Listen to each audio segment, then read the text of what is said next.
Hey everybody, how you doing? All right, we're getting pretty close to the start of this collab. Oh, that does happen sometimes. Okay, but yeah, we're getting pretty close, and this is gonna be a fun one. Indubitably Brendan is really well connected on Twitch, so I think you all are going to enjoy it. Settle back and get yourself a nice beverage and a sandwich, and we should get going in just a moment or two. Thank you so much for joining us tonight. It's gonna be a good one. This is gonna be a good night. I can feel it. Let me see. Yeah.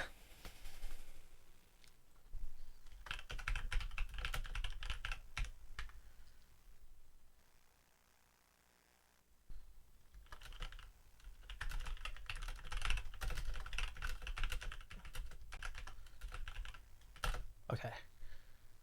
Just a second. Okay. I think I got it.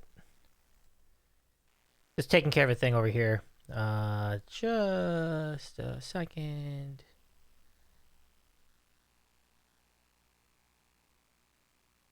Okay. This should take care of it.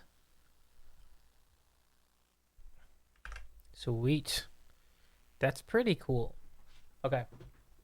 So I just want to we'll start officially, but I mean I'll have some opening remarks about Phantom of the Borka, which is absolutely Brendan's already here. Okay. I love it. Welcome in, Brendan.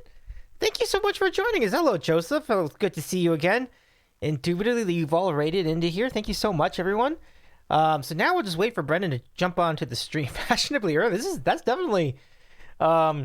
That's definitely a nice twist on this. And normally people are fashionably late, but welcome in. It's good to catch you on your stream a little bit early. And we got to see a little BTS footage.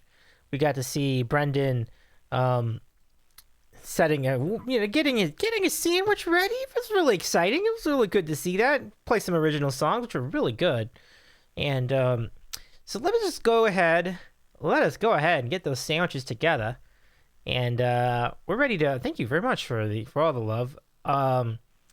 So I think I got just about everything ready on my end too. And let me tell you folks, I'm getting pretty hungry over here, so I'm ready to go. I'm ready to go too. This is going to be quite a spot, and very excited about this. And I just need to Brendan, if you're in the chat, let me know if you're able to. If you have any problems connecting to the to our call, just let me know, and I'll look into it. Other than that, I think we pretty much have everything lined up. It's gonna be a good one tonight. Just gonna move this ahead, and how a raid song too. So we'll do that as well.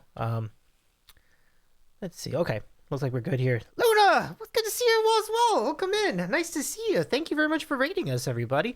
My name is Davey. I am a talk show host that also does music sometimes. That also does music on stream. And it's time to start the sandwich show. Let's do this, everybody.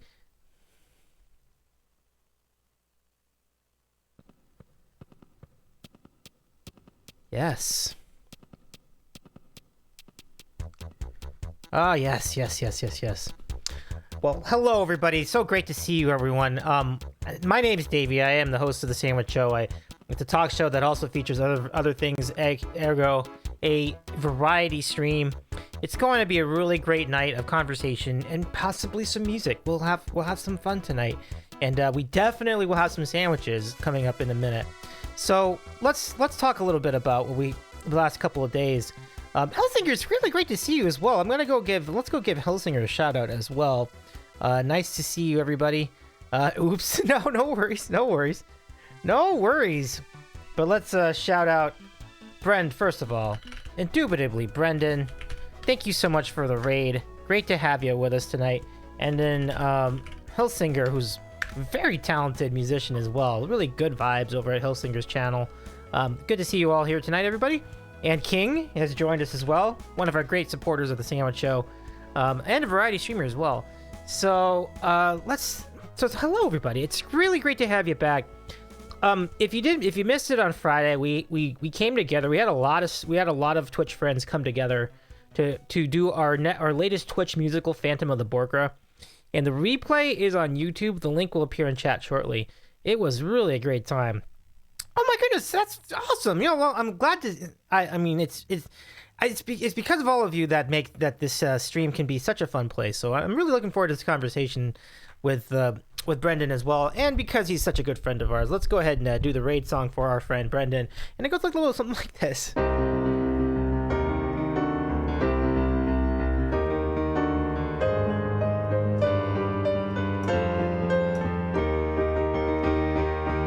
I predict a riot. I predict a riot. Brendan, thank you again for the raid. It's great to see you all here, everyone, from Brendan's channel. And Brendan had a pretty awesome stream.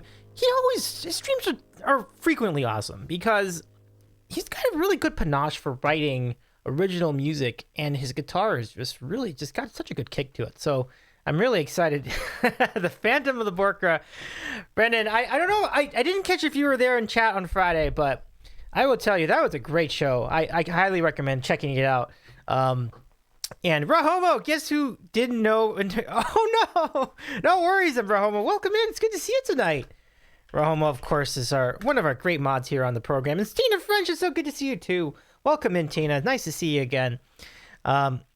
So, Brendan, just getting things set up, getting ready, getting the sandwich prepared, getting the mic prepared. The gear tonight is exceptional, folks. You're going to see some really good technology on this program tonight. Aaron's here. My goodness, Aaron, what's going on, Aaron? Welcome in. It's great to see you. And so we have a great crowd already. Brendan is good people. Brendan has got to know so many cool people on Twitch over the last year and a half, a year, 2 years, however many years it's been. And he spent time with our friends Joseph and HannahRebekahmusic, and that's really cool. And then I just found out that Calvin Thomas was in the area one night, and they were all just jamming together. I thought that was really cool. We'll talk about that. We'll talk about his potential aspirations to replace Jeff Probst as the whole host of Survivor. We'll find out the big reveal about what sandwich our friend Brendan has, because he definitely had me curious about it. Like, I saw the box, I saw it getting heated up. I'm like, ooh, I wonder what kind of sandwich this is tonight. It's gonna be a good one. But Aaron, how are you? I hope you're well. It's good to see you. How are you over home? I hope you're well too. Great to see you all tonight. And we are really excited to see what you all have for random questions coming up later in our program. That should be a really good time. And one other thing I wanted to announce is we're going to do another random question show for the podcast, which is it's normally a sports podcast, but now that this football season's over, we'll just do a general conversation. And my longtime friend, Kevin on the Cape, will join me for that. 9 o'clock on Wednesday. So it's maybe similar to other sandwich shows, but this is a little more open-ended. We'll just go straight into questions. So I'd love to have you there. Same time, same channel, and take your questions all night long. It'll be really fun. Then after that, we'll have some music. We'll have music on Friday. We'll do our Borkathon karaoke. And that's pretty much what we got this week. It'll be a really fun week. Ooh, I got you. Yeah. Aaron says, I am existing. I am drained. Long day at work today. I hear you. And this is our moment, everybody. Yeah. Nicely done. Okay, so let's give a little bit of mod love in the chat. Can we give a little mod love in the chat, folks? A lot of mod love. Well done. Well done. Fantastic work. Props to all the mods who are on our channel. It's really great. I love it. Beautiful. Beautiful. Beautiful. And as much as I would like to add viewers, I don't think that's the method I want to use there. So, yeah, definitely some mod love in the chat. And now, folks, without further delay, let's go say hello to our guest tonight. If you're ready, give me a thumbs up if you're ready. Okay, not yet. We'll just give it another minute. But our guest tonight, I can do some serious vamping here, is a big fan of... Okay. No thumb yet. I'll wait for the thumb. I have fingers. I do not have a thumb yet. Just give us a second or two. But okay, thumb's ready. Okay, so our guest tonight is a singer-songwriter, a great mod, and a really cool friend to all of us here on Twitch. I introduce you everyone to Indubitably Brendan. What's up, Brendan? Hey, what's up? What's We up? got the sandwich. We got the bev. We gotta have the bev. The local cider. Well, Ooh. representing the Chesapeake, little Chesapeake Cider Company. Orange Crush cider, which is pretty interesting. So let's get this out of the way. Let's give a little cheers to Davey and the sandwich crew. Cheers to you, my friend, as well. Thank you so much. You know, thank you so much for joining us, first of all. That looks really great. And I was definitely very curious about the Chesapeake area, brew scene. Sounds like it's a good one. Yeah. The brewery, there's a lot of brewers. I think the brew scene kind of really Katie, thank you so much for joining us. Welcome in. Speaking of the Chesapeake scene, the Chesapeake brewery scene. Katie is an IRL friend that I also mod for as well. And we actually kind of met. We knew each other in like high school, but we never really got a chance to chat until Twitch, funny enough, until I was, I guess, looking for somebody to raid with Calvin, and then I guess scanning while perusing the music category. I don't know if anybody's perused the kind of sometimes messy music category, especially without any tags or anything like that, but sometimes you find some blessings and sometimes you find some friends, like holy crap. And I ended up making it for the first stream, and we actually got a chance to know each other really well, and become really good friends, best friends even, and at the gigs and stuff. So absolutely lovely having some Maryland representation in chat too, and friends. Yeah, 100%. Let's go ahead and give Katie Peters Music a shout out too in the chat, because she's got a great voice, kind of like a great like gravity, lovely kind of like gravity that just like to her voice, it just sounds just so lovely. I don't even like, it's just absolutely phenomenal. I'm so glad to know. And her stream sounds so good, and she just got a new camera as well for the cam link. So nice. Oh yeah. So how many times are we going to get derailed tonight? All right. That's the question. No, that's what we do here. We get derailed a lot. Like it's what we do. If you don't want to get derailed, you need to be on another channel. But you should be here. Anyway, this is the place to be. This is the place to be. Some great musical parodies, some great borking, some Borkeres. The Bork was phenomenal. And some great guests, and some great sandwiches, which I don't have anything typical. Like, I was able to kind of get something that represented the area pretty well, or at least named after a local creek. But we're just going with the classic kind of burger tonight. Hopefully it does. Oh, wow. Classic kind of just cowboy burger from a local cafe that just has put me onto some like, it looks good, seriously good food. I bring it in. Let's if we can get to that, since we have a good crowd. A couple of things. First of all, hello, Stuart Hayek. Good to see you. Your daughter absolutely crushed it on Friday. Modfather's daughter crushed it in a big way on the Phantom of the Borkra. And Alistair says, "Oh, welcome in, Alistair. Can we welcome in. Shout out Alistair as well. The answer to your Yorkshire pudding is mint sauce, and when you put sausage in the middle, it's toad in the hole, and then you need to add that. Man, this sounds great. It sounds really good. Sounds really good.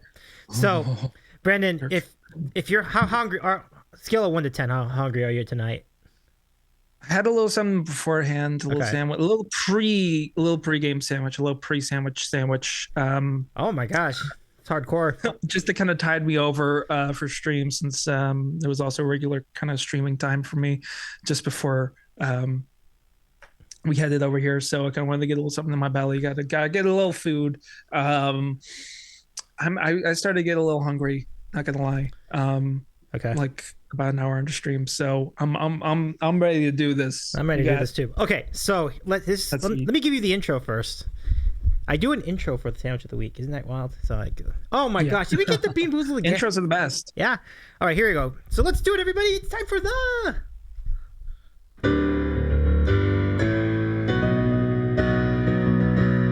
sandwich of the week, everybody. And back to Brendan. Let's see that burger again. That looked really good. Oh, you caught me drinking. All right, cool. We got looks good. a cowboy burger from a local. It was the special this week. I was waiting for the specials to announce on social media to see if there were any good sandwiches, and if not, I would have just put together something, just a Reuben or something classic. But we had to go for just, and can't beat a burger. I wanted to go a little bit more like regional, but this was named after our local creeks, and it's still, I like to support local places anyway. But a little bacon, cheddar, mushrooms, onions, or I'm just kind of reading the specials menu, but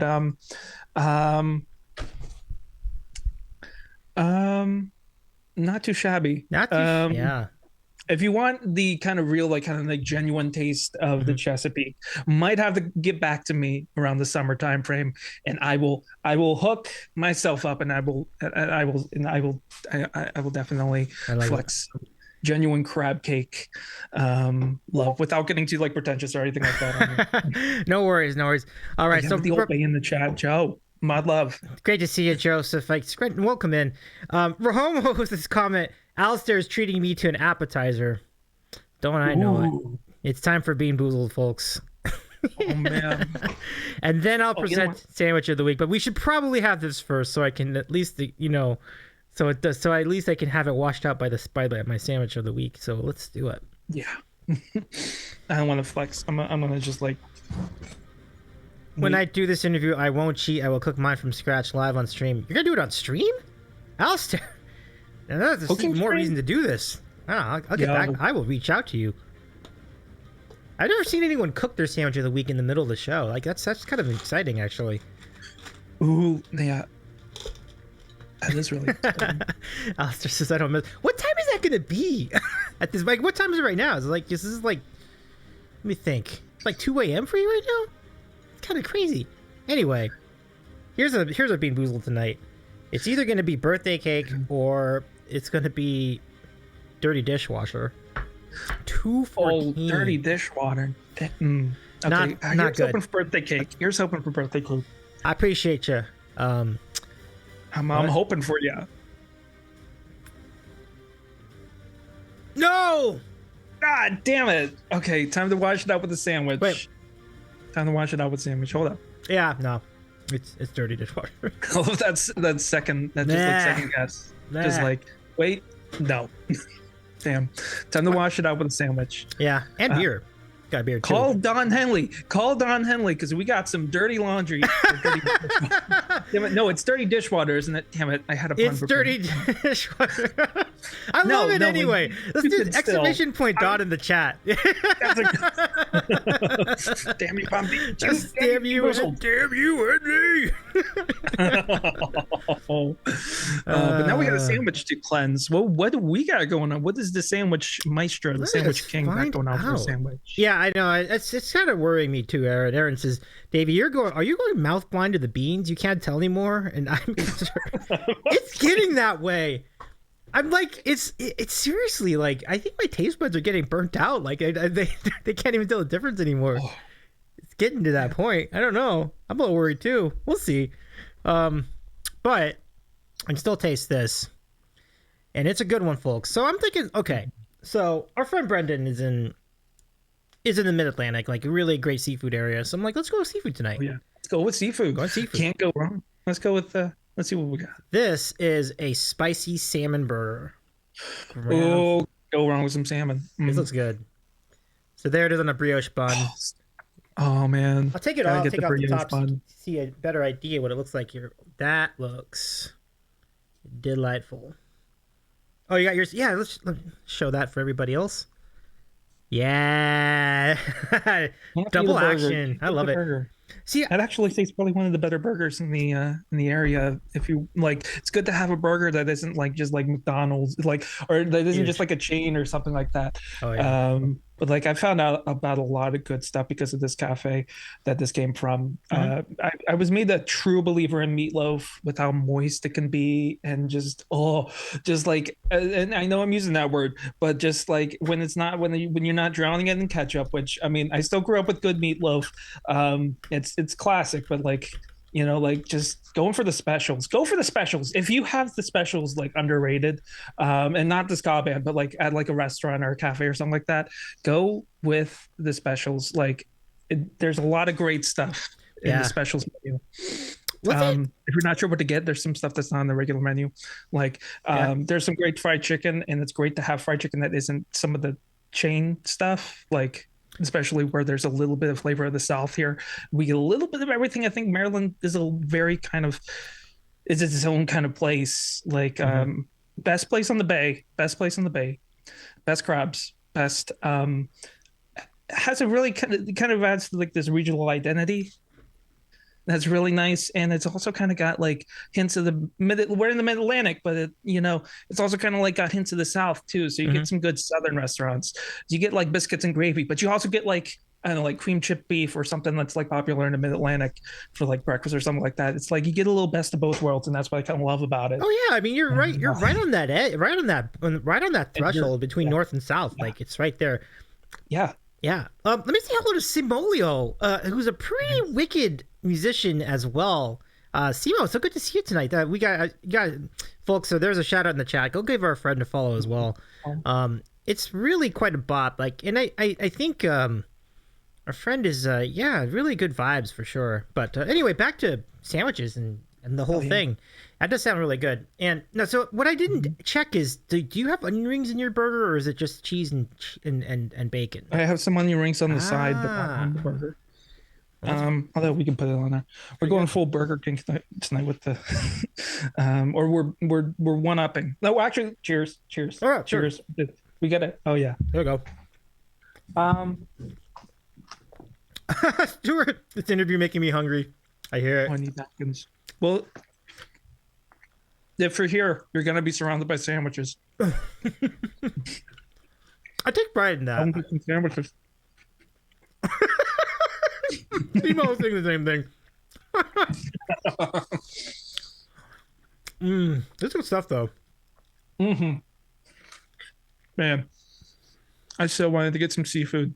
But crab cakes are always super expensive, no matter the time of year, let alone in the off season or during this time of year. Yeah, that's a track. They actually sold crab cakes in the seafood market where I got this from. With probably like Alaskan king crab or something. I was chatting with John Adams Sings, who I didn't realize I rated in earlier this week, and didn't even realize he's not based here anymore. But I didn't realize after months of watching him that he was initially from the Maryland area. But he was talking about like all the times he's went out to like places on the West Coast, on the like in like California or something like that, and they've had the crab cake and wasn't even the same type of crab, which I believe you can say is blue crab. Lump crab meat. So it's like the whole thing. It's not just the leg. When people say like, oh, crab legs, when I say like crab, like people are like, oh, crab legs, and I'm like, no, just the whole thing. The whole blue crab, the whole crab. Wow. And it's just like, it's smaller. It's not like isn't like, but like it's just like this kind of like little kind of size. And I don't know, we're all kind of really like picky about like where we get like seafood or like crabs from. I don't know. I've noticed that. I've seen like that sort of vibe, like only in Maryland you can get good crabs or something like that on like the like so wait can we and dives. Can we break that down again? Like, first off, Katie Peters Music says, I had drunken noodle not more than 10 minutes ago, but I have the strange urge for a sandwich. Weird. Okay, to get a sandwich. Never too late. Sandwiches are great late night snack. Yeah. And absolutely always good. But enjoy, Brendan. That looks great. And this one I have has been tasting really good so far. I'll bet. There's a lot of great places for seafood though, in the Pacific, especially in the Pacific Northwest. Maybe we'll have to make it out there with Joe and Hannah sometime and make it out to was it Pike Place or whatever in Seattle. I don't know, we're at the place where they like throw the fish and everything. But as soon as it comes down to crabs, I'm going to get a little bit. It's going to get a little personal. I know we have crabs here. It's a cult. It's just Maryland's just a cult, and it's a beautiful one at that. There's some beautiful places, just beautiful places on the water. Yeah, it is Pike Place where they throw the fish. And I was actually, Aaron and I were there in October because we went there. We were there for JevCon, we saw it firsthand. It was really it was awesome, like to see that. Yeah. And it's not easy to do because like they throw it into this like they have like the counters here, and then they have this like cabinet thing. So the window is like this tight. You have to have like an Aaron Rodgers kind of throw to get that inside that window. It's kind of crazy, but they get it done every single time. Hey, was it September? Was it? Oh, it was it was September. Because October I know there was TwitchCon. Yeah. Oh, okay. Yeah, that's right. I know there was the Reina. I think Reina Mystique had there was a gathering in Seattle, like back in August or September. I wasn't sure if you were. Oh, I did hear about that one. So I forget. Is that the Grundy? Was that the Grundy's? Yeah, the Grundy Fest or something like Grundy that. Fest. Like, Yeah. A couple friends that I had started modeling for in like 2021. Yeah. It went way back, and she was like, "Oh, are you making it out like all the way back in 2021? Like, are you making out the Grundy Fest?" And it was like a year and a half in the way. I'm like, "Oh man, there's so much I don't even want to think about." Like, it would be great to make it out to some places, but like, that was before I even knew Hannah and Joe or had friends out there. Like, how did Reina arrive in Seattle as a destination for Grundy Fest? Because I know they're not based there. I don't know. Maybe it's just that great of a place. I mean, it is nice. I mean, I wouldn't argue that it is really great. But... I've always wanted to go. And Lord knows, Twitch with the mass of just like this swarm of just like people from Seattle, great musicians, have been making me want to go even more. That and Vancouver, BC, are just places I've always wanted to go. Just like. Especially with like the elevation and always kind of see like in the Vancouver, just seems so beautiful. But going back to Aaron Rodgers, I don't want to hark on this, but I guess technically I do have kind of an Aaron Rodgers connection. I was down at Islands of Adventure in Universal Orlando, or the theme parks, and somebody ahead of us in line for the King Kong ride was like looking behind us and it was like, is that Aaron Rodgers? Like these two old sweet old ladies. Oh, you actually saw him, or you were by him or something? I don't know. Like, that's what I go with. It's like two people in front of us who happen to like, I don't know, made for an interesting fun fact on a Christmas stream about a month ago. Yeah. But I that's what I go with. And we kind of waited when we got off the ride, since he was on before us, like to see. I mean, I did see somebody tall and athletic kind of walking by with a kid on his shoulders, kind of like, there with his kids. I don't know. Would he be there in August, like preseason time frame? That's true. I guess he's got the money. That's a great question. I guess he's got the money. And he's like, okay, before the season really kicks off. Or maybe they had a preseason game against Tampa Bay or something like that, and it's close enough. I don't know. Across the possibly. Yeah, Central Florida. I don't know, but I just kind of go with that, and I'm like, let's roll with it. Why not? Let's just roll with it. Aaron says, can't talk for BC, but Seattle's absolutely worth the trip. So, yeah, good to know. Definitely worth. There's a lot to do in Seattle. I gotta have some seafood out there. I'm all for seafood. Oh, but 100%. Places that are right there. Yeah.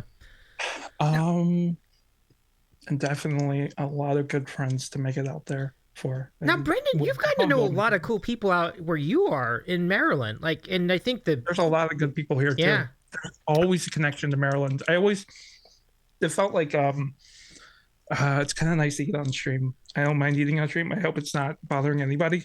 Like, but it's kind of nice to eat on stream. Just saying that. I wish there was like see, I'm getting derailed. I wish there was some allotted like nap time. That's the only thing that Twitch needs. It's just like normalize, go to a BRB screen and take a nap. I know people sleep on stream, or I'm only sleeping or something like that, but like, just like, I don't know how I feel. Like, it takes a little bit to kind of get going once you wake up. But anyway, but there's a lot of, I feel like there's just always connections to Maryland. I mean, CA and LA, are initially from Maryland, and I actually spotted somebody I knew who worked with my choir director in one of their short films. Really? I have to go back and check it out. Go check out their short films on YouTube. God, I'm trying to think of the name. when we were up at the Airbnb in DC with Katie, Dylan, Hannah, and Joe the last night. I finally got a chance. I'm like, oh, okay, let me show you the short film and see if you recognize anybody. So it's just crazy to see that kind of connection on Twitch. Like I said last week, John Adams sings like the president, but he's a great folk singer songwriter, kind of like Calvin got like the James Taylor, Jim Croce, John Prine kind of vibes, really nice and folksy. He just told me out of the blue, he's not based there now, but he was based out of like Gaithersburg, or he was based out of Baltimore back in the day. And it was just weird to talk about, just like for that to come up, like, oh damn. And it just always feels like there's a connection to like Maryland. And plus, not to mention a lot of great streamers from here.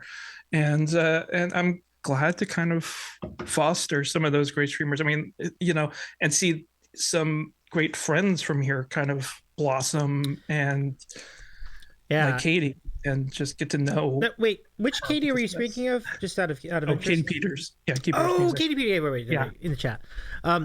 Brendan, quick question: Is your bun? Simo asked a question. Are you using? Is your burger bun a brioche bun?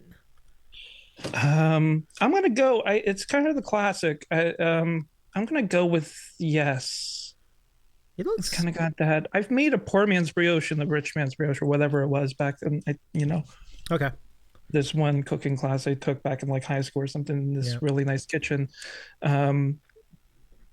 And nice to have the experience, but not like enough to like put me into like just enough to have on my own, so I mean, I should be a little better at recognizing one thing. I should probably get better, like I have my ear for music, but I need to like get better like picking up on things and realizing things, like my palate for like food and everything like that. Oh, that's that, picking out things, so I can be a judge on Chopped or something like that. Just like picking out things. Now, I'm pretty sure there was somebody I knew from Maryland too, or somebody who knew somebody I knew from Maryland. Always a connection. So who just one Chopped or something. I don't even know. So Brandon, just to kind of put this into timeline together, how long have you been on Twitch? And maybe even not only just how long have you been on Twitch, but how long have you been on Twitch and known the music scene? Oh man, this is a very complex. So I think the channel was created back in 2016. You could probably check my follow age or something like that, or my account age, or whatever it was with those fun commands we mess with in chat.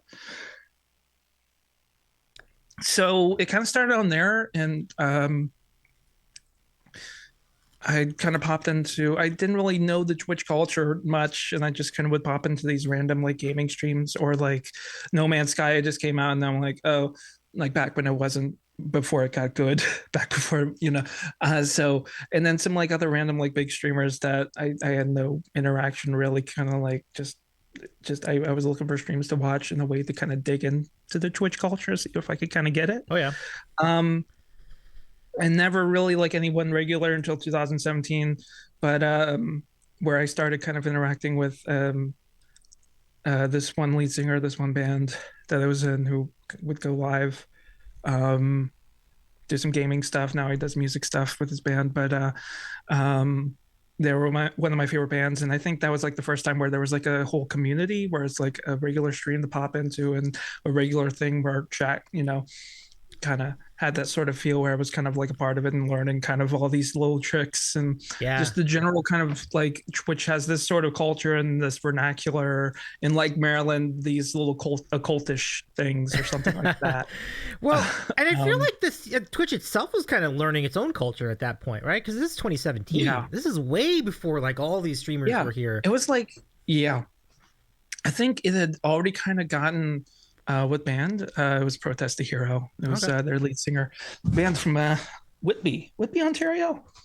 That I'd been into years before and probably ripped off in my own kind of like back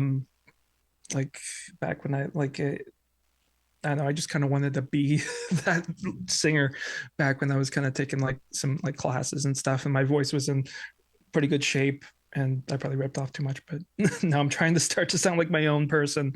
But and that was like kind of the first taste of the community. And I think he then kind of took us over. There were a few raids, and he took us over to that first taste of the music kind of culture here. in like late 2017, I actually got to celebrate the 5 year anniversary for the 5 year follow anniversary for, I think it was a BDG 808 BDG with all the E's and then 808. He's a great pianist, a great arranger of like pieces, and he was just kind of practicing, and just kind of the vibe was just like, I don't know if anybody else has kind of like spent time on like a live streaming platform or anything like that. Um, that kind of vibe, or if anybody's used like, I'm gonna bring up some forbidden words, but like you now, or some like other sort of like Stickum, or just some like prehistoric kind of like streaming sites or something like that, where the vibe is just like, I don't know, let's just give it a go. And then Twitch, I think, had a little bit more directive. I think had like a little bit more kind of like, okay, well, at least people could come on and, stream their game and have their face if they wanted to, or just, and have like a little bit more purposeful, rather than just like people talking to the camera, but like chat and, or, pulling out their guitar and just, playing their music or something like that. I'm sure that went hand in hand. Uh, um, but the vibe like I kind of got from the music kind of world, and from that moment in like late 2017, I guess it was late. I always felt like it was in the summer, but I guess the follow age doesn't lie. So about like 5 years since November. We actually Wow. got a chance to raid BDG 808. Yeah, he's an OG and he's still going actually. And he's That's pretty wondering fantastic. He about. fits in. I was wondering about that. That's really great. Yeah. Let me go say hello to our other, or one of our other mods. The creative star Maria is also not only a mod The here. greatest star. Yeah, Maria is a tremendous makers and crafters streamer, and she was on Phantom of the Borkra on Friday, which is just Oh man. yeah. Everybody on there was like chef's kiss. Wow, so good, so good. Good to see you, Maria. Yeah, get a shout out to for Maria if we could. Yeah, pump it up, yeah. Yeah. Follow age on this channel is going to be wild. So really great to we have a lot of cool new friends here, and Simo is one of them. It's really good to see you tonight, Simo. Good to see you tonight.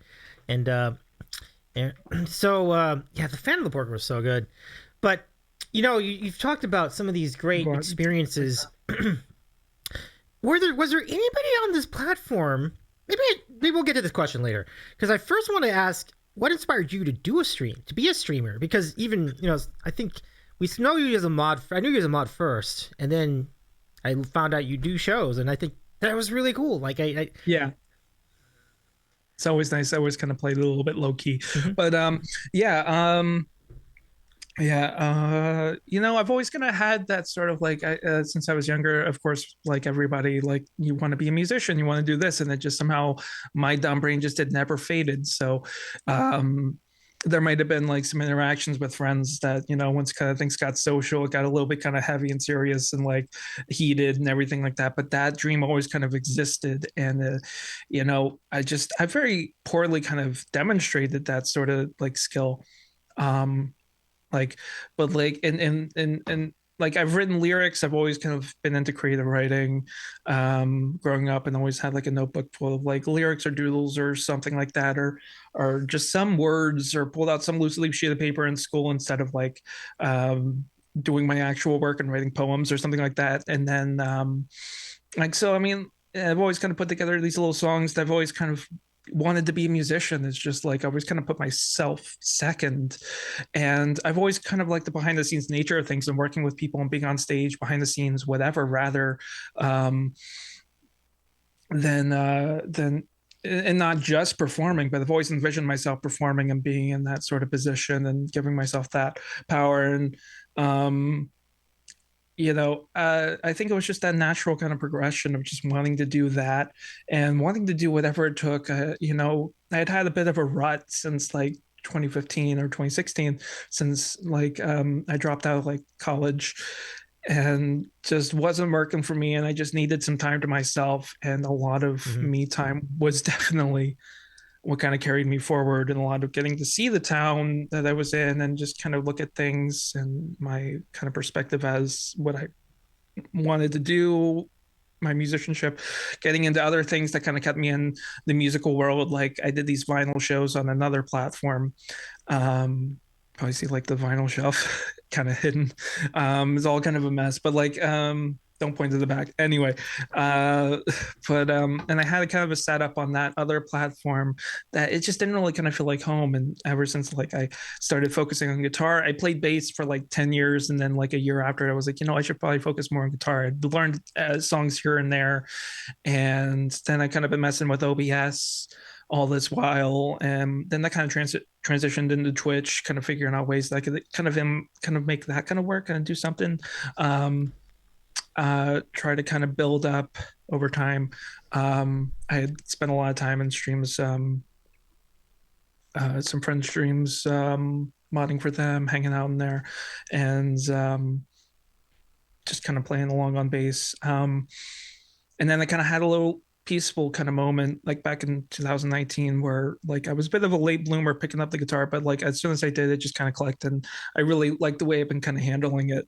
But after playing bass for 10 years, and then that kind of shifted my bass playing, and then I kind of went, and then so I started focusing more on that, and being able to actually perform, like some of these songs instead, or kind of like just look up songs, play them, learn, look up the chords and the lyrics and everything like that, and just play along. And then that kind of like I'd always kind of like done these little test streams from like 2018 to probably 2017. Might have carried on some of the vinyl shows to Twitch back before the DMCA was even a thing and even existed. It was so long ago. I didn't even know about that yet. Wow. I mean, we used to just listen to songs on like the Stream Elements like playlist or whatever, and some other like music streams. They do like some gaming streams, like just kind of sit and listen. Yeah. We'll talk about that. And it's show nice a little. to just do whatever. That like sound like fun. Yeah.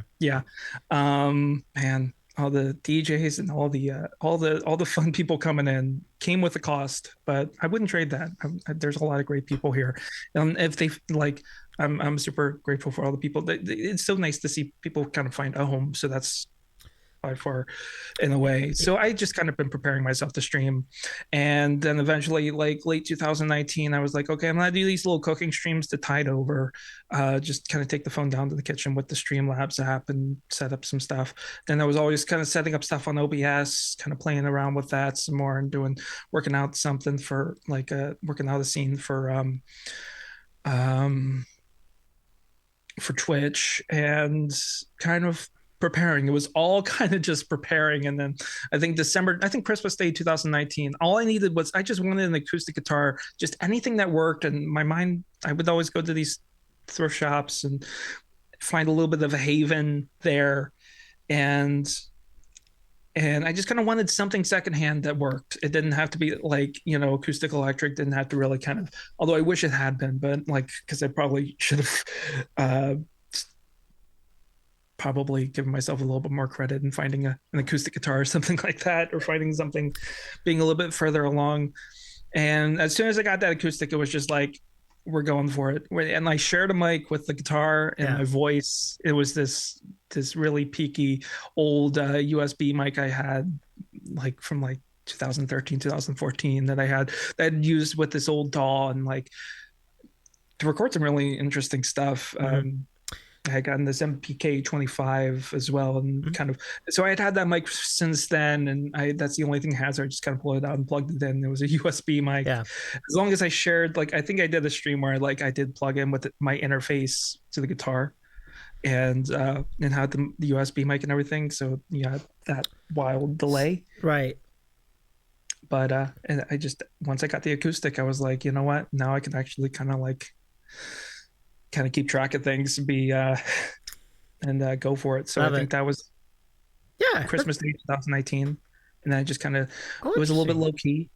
Had some friends in chat. Just had some friends in chat, some mods at the time that were just kind of like there to request and just kind of hang out, and I give myself a lot of credit. I should give myself a lot more credit, but I definitely love the way I've picked up. I never, as a bassist, never thought I'd be the one to sing and play, but now it's like I love it.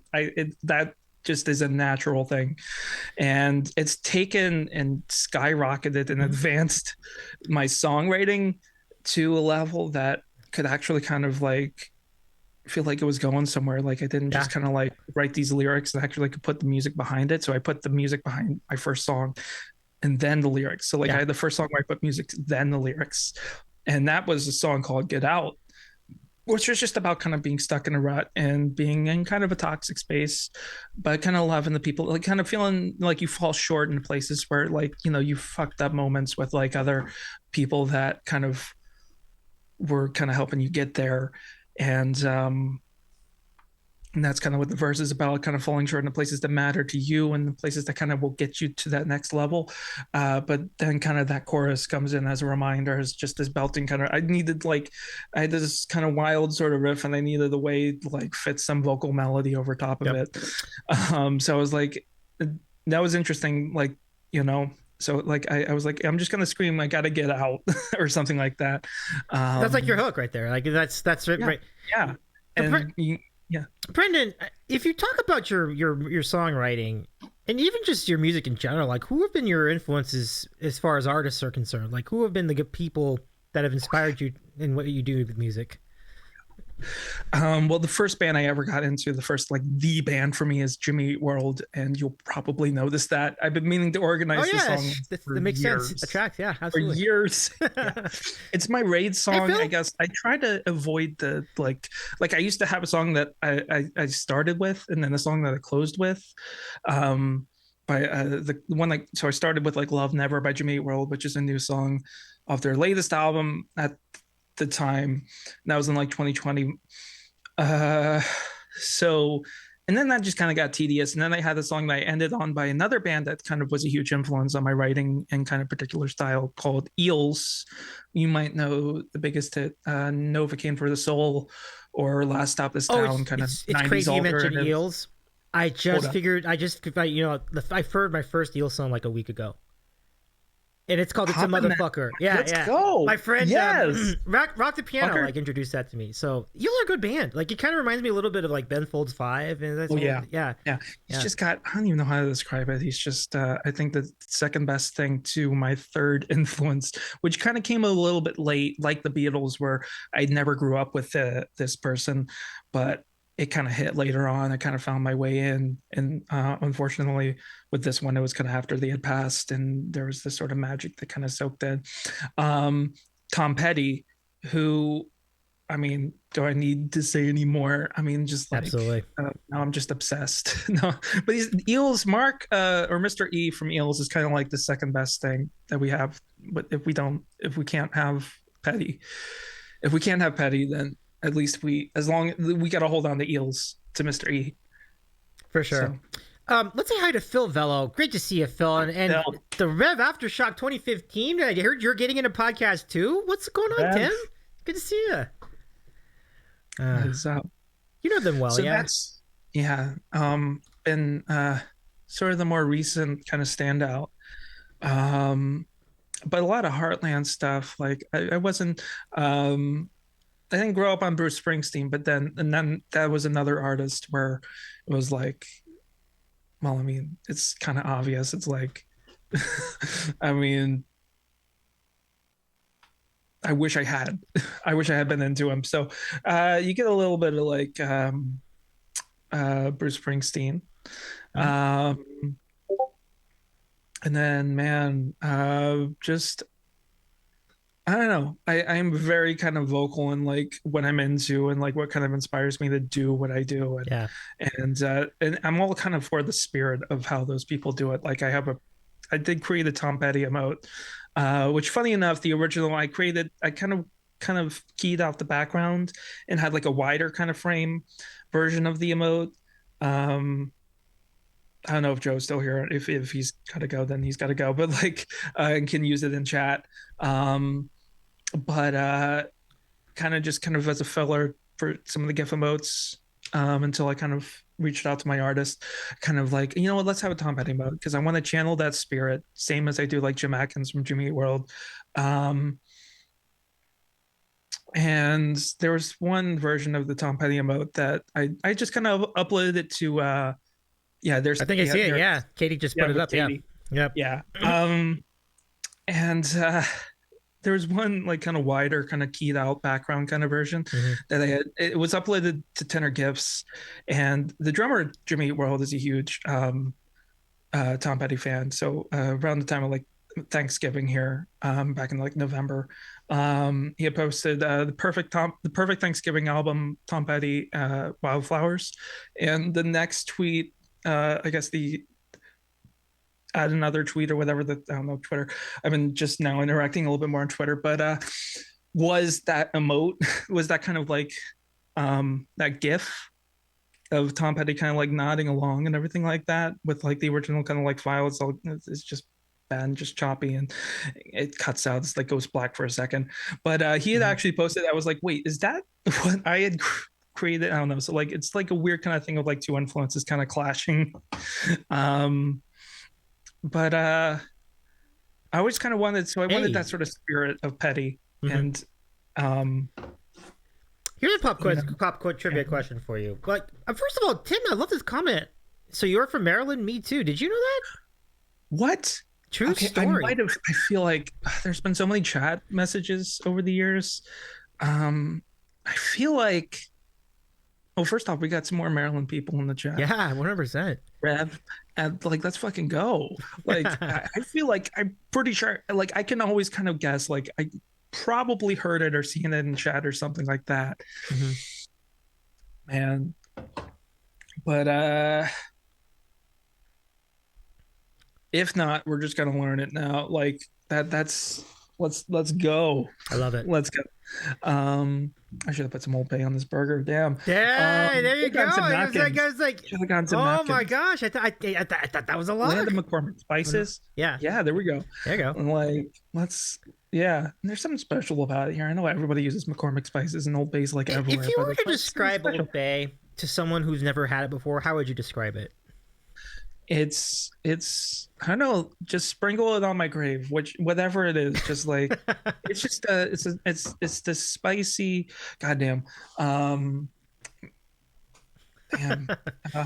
it's nectar of the Maryland gods. I don't even know. Okay, it's like this kind of and it goes we just basically steam it put it on our steamed crabs, and then somehow, like, I always kind of grew up, like, I had more, like, less, like, I always kind of thought less of, like, I don't really have too many crab cakes as I do. Like, I think the idea, like, we sit around and have, like, actual crab feasts where we kind of pick at crabs and everything, like in the, like, New Orleans, like, New Orleans is probably the only other place that has kind of that sort of regional identity or that specific, like, activity built around food, like, that I can think of, where it's, like you said, around, you got the crawfish boil or whatever. Yeah.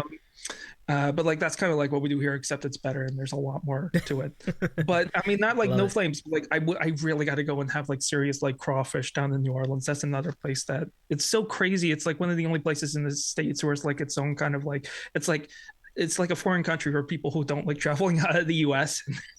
And it's just like it's got its own kind of thing, which I feel like on the Bay you get that like regional identity. Yeah, I mean, or should like. Well, now have you had crawfish in general yet? Have you? Yeah, I had it actually on the Bay, actually up at this buffet in Annapolis. It's a lot of work. But it just didn't really. Yeah. Oh, wait until we're gonna get you out here for a crab, for a little kind of crab feast. We're gonna pick some crabs and like, oh man, I love it. It's just I'm just gonna put that up like, okay, like New England can have the lobster and then they can have their crawfish, they can even have shrimp, but we have crabs and we're damn proud of it. So it's just you gotta be proud of that. I mean, that's just something about it. You're defined by crab cakes. Seriously, absolutely. We're the place. Like, there's not really. I mean, there's not even places on that are technically on the Chesapeake, like Virginia.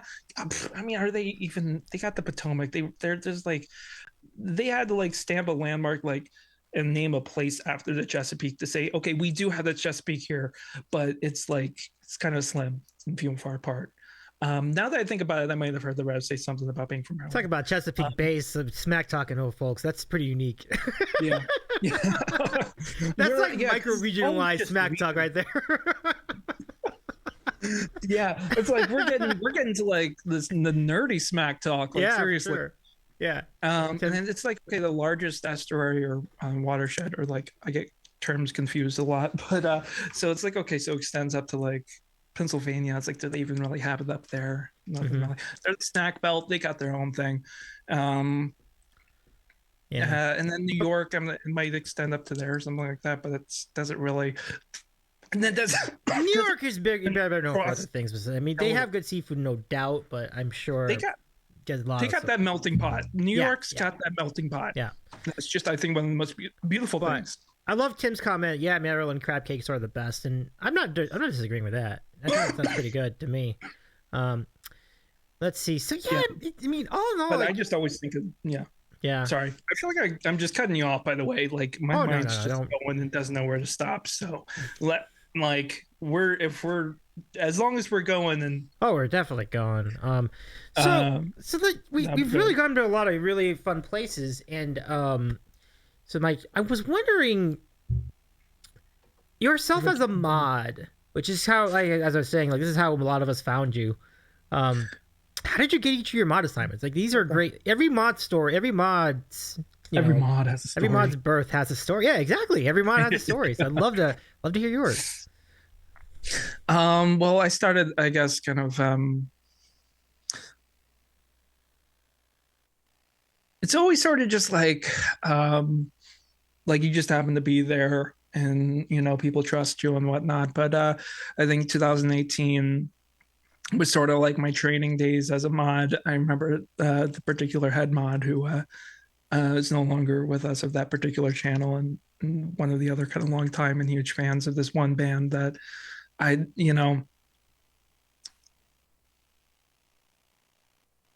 just going to kind of skim over, just going to talk vaguely right now, but still good friends with and still great people. But I just kind of happened to be there for some of the early streams and always kind of, God damn, I feel like I kind of choked a little bit, but now I'm choking up. So I had kind of been interacting on Twitch for a little bit. I had known about the music community. I think they had came in like late 2017, done some other stints on some other platforms, but Twitch was their home. And so eventually got into like 2018 a bit. I think around May, they were kind of starting to pick up, and there was this old kind of thing called Twitch Got Talent that they had gone on. It was like a just sort of like talent show for musicians on Twitch, and they had kind of taken that by storm and gotten a lot of reception from it, and just basically kind of exploded. But at that time, they just needed help to just hold on one second. No worries. Yeah, they just kind of needed help at that time. And it just kind of blew up from there, and it just was like way more than I could handle, and I was super proud of them. And we got a chance to meet last year, and they're still rocking it on Twitch, and they got their sort of crew, and it was just nice to kind of like just be around. It's just, you can't really understate being around. I mean, one thing that I love to just platform as a musician and as a mod, I mean, part of being a mod is like, okay, just being there for someone, listening, instead of just, there's so many people just kind of out there just promoting their stuff. Right. You got to sit and listen and give something right back. I think I'm quoting myself in a song called Walking in Circles. But, I mean, I said it because I meant it. It's like, no, for sure, that sense of community. It's just like it's so important. Can't understate it. And when I start making it out to some open mics soon, because with the pandemic, and then also just kind of just being all over the place, just having a big drive, it's hard to make it out to certain things around here. But when I do, I'm just going to be a walking billboard. I already was gifted some swag with some of my Twitch handle stuff, I guess. Right. And another friend who and now has I think Hannah has a shirt with one of the original kind of like one of the originals that has an emote design. I just kind of slapped it on a shirt and gave it as a Christmas gift. Wait, which Anna emote? Like, I want to. I sent. We did my song Dreamer at Heart, so I had this for which now you can use it all around, and I don't know why cool. I just kind of ended up, I'm not a graphic designer, I'm a visual artist. I'm like, Oh, okay, music okay, okay, cards. okay. I And you got could you. tell what I ripped off too. Yeah. You could tell just something simple and like Paint 3D. And I don't even Yeah. think I had a guitar going through it for like the longest time, for like a year. Like the follower emotes came quick, and then all of a sudden the GIF emotes came, and like as Yeah. soon as I got back from a family trip down to like Florida, I was just like, okay, now I have that. Now it's just like I just barely got like I just like, let's create some emote designs for some originals, for like 3 originals, and then worry about the rest. Mhm. But I had So, kind of like upgraded that, revamped that, and there was a new r- kind of overlay 3D object for a guitar. Like, so I kind of okay, okay. redesigned and retooled it, made Yeah. it look good, because I don't even know what I used before it. There was Mhm. some like broom or some, I don't even know. So, and I slapped that on a shirt and sent it to Hannah Rebecca Music, just as a little kind of thank you and a little kind of weekend. That's kind of that's kind of neat. You got designing merch and everything. That's pretty cool. Yeah, Yeah. it's kind of nice. It's just like it's just like a custom option on like Amazon. There's like, you can, it's like one of those like custom shirts you can like put an Yeah. image on. Cool. It's pretty cool. Like, Yeah. I hope to maybe get some. It's nice to have like shirts and merch and stuff like that.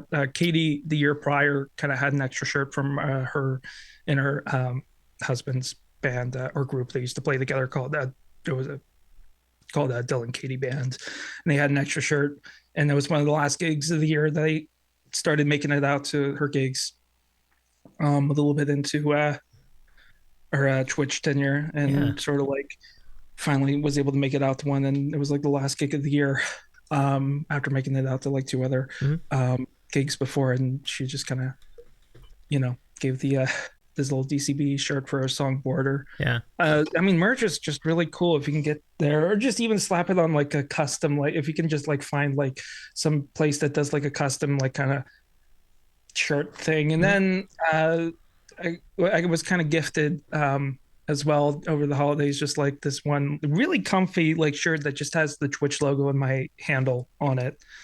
And it's just like, it's this really like, I don't even know, like Eurofit or whatever it's like, it's really comfy. It's some Etsy designers, Yeah. something like that. Simple but effective. It's like, it's nice. And Yeah. But I don't so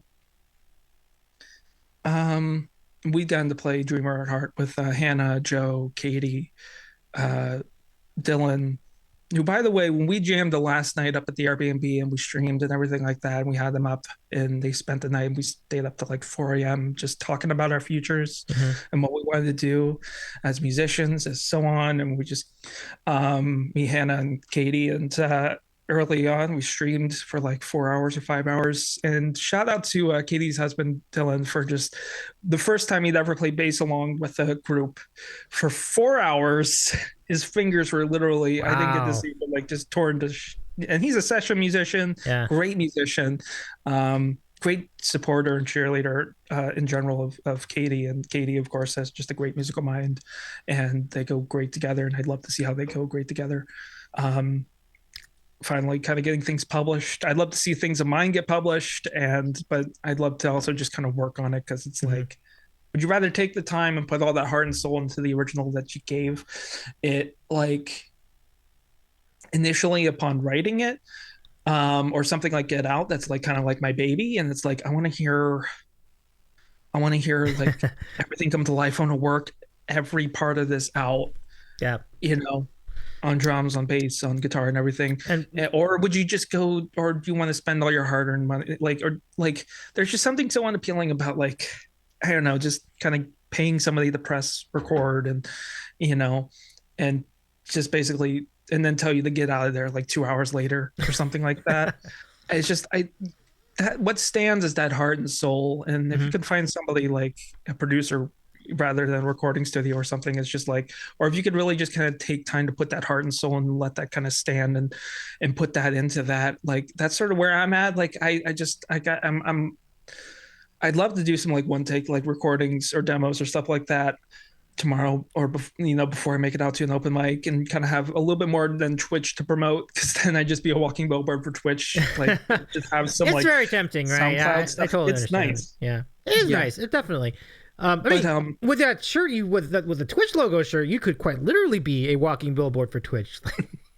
Like meta, like billboard for Twitch. Like, seriously, like.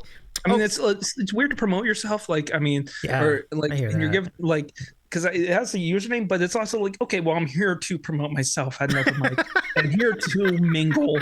But like, That's I a mean, fair and then point. we got a nice hoodie as well. So there's Yeah. like the shirt is the designs on the front. The hoodie has some text on the back that says like "Catch My Stream," and it was a great gift and has the link and the username and everything like that. I almost want to like slap something or iron on something that says check catch my music stream. Yeah. But there's something so like I love it, but like it was such a great gift. But like it's just I like to kind of talk to people like face to face and like um and it's just something so like there's just you know maybe we're just too spoiled by the music world here where it's just In a like way, it's too much. It's just like yeah. Yeah. but like it seems a little like it would come off like a little bit too like what's the word like yo catch my stream or something like that and I'm like No, like, I know where you're coming vibe. from. I know where you're coming from. It does feel real weird to like just tell people to like do something, like fall Yeah. to promote you, like I mean, it's basically be a good. commercial for yourself. Yeah, it's so that's the thing about being a musician. Yeah. It's just like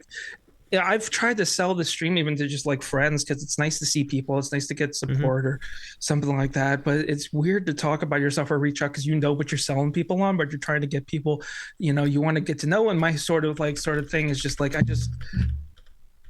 sorry if I'm bumping into stuff too much, but it's so weird to like to sell like you know what you're selling people on.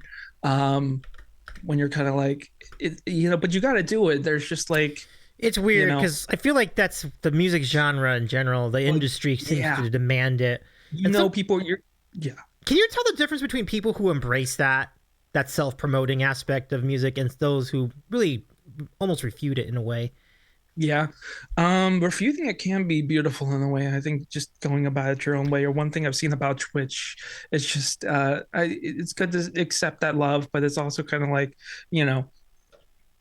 I think just that sort of like contentedness. Yeah, I mean, but like I'm like man, that's a good question. Well, definitely, because I think that what's important is that if you do it, if it comes out a little too thick, it's kind of like people will kind of get turned off by it after a while, So yeah, and it's pretty cool. There's a lot that I would like to kind of like caught up in. Yeah, I mean, there's a fine line, but you do have to promote on some level because if you don't, then nobody's gonna find you. Totally. Yeah. Like it's just like the personal kind of stuff and just reaching out to people and trying to get to know people, like trying to sell, like kind of think of reasons that like people you want to tune in because then it's like unless you're down with hearing my voice or something like that, or or I could get to know them better or something like, and then I've never really kind of been good at kind of communicating or like having like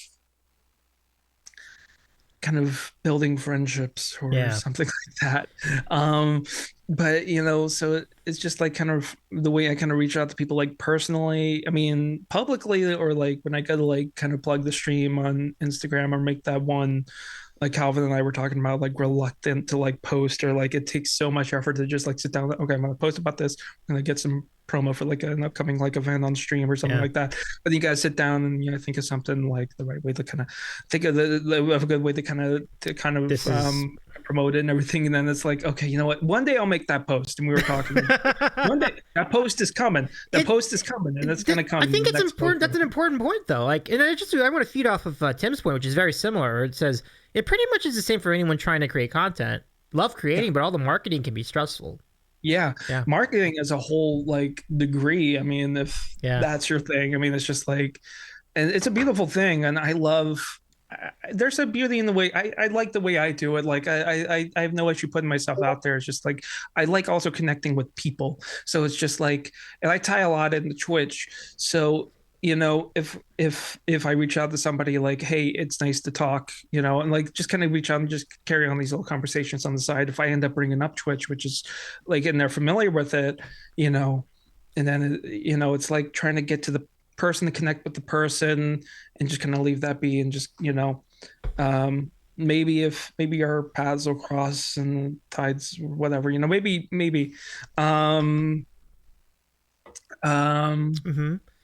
But it's just something that you're always gonna have that battle with, but it's exciting too. It's exciting too. So it's almost time for random questions, but I have one follow-up I want to ask before we get there. So I had the privilege of meeting Hannah and Joseph as well when we were all together at TwitchCon. Great people.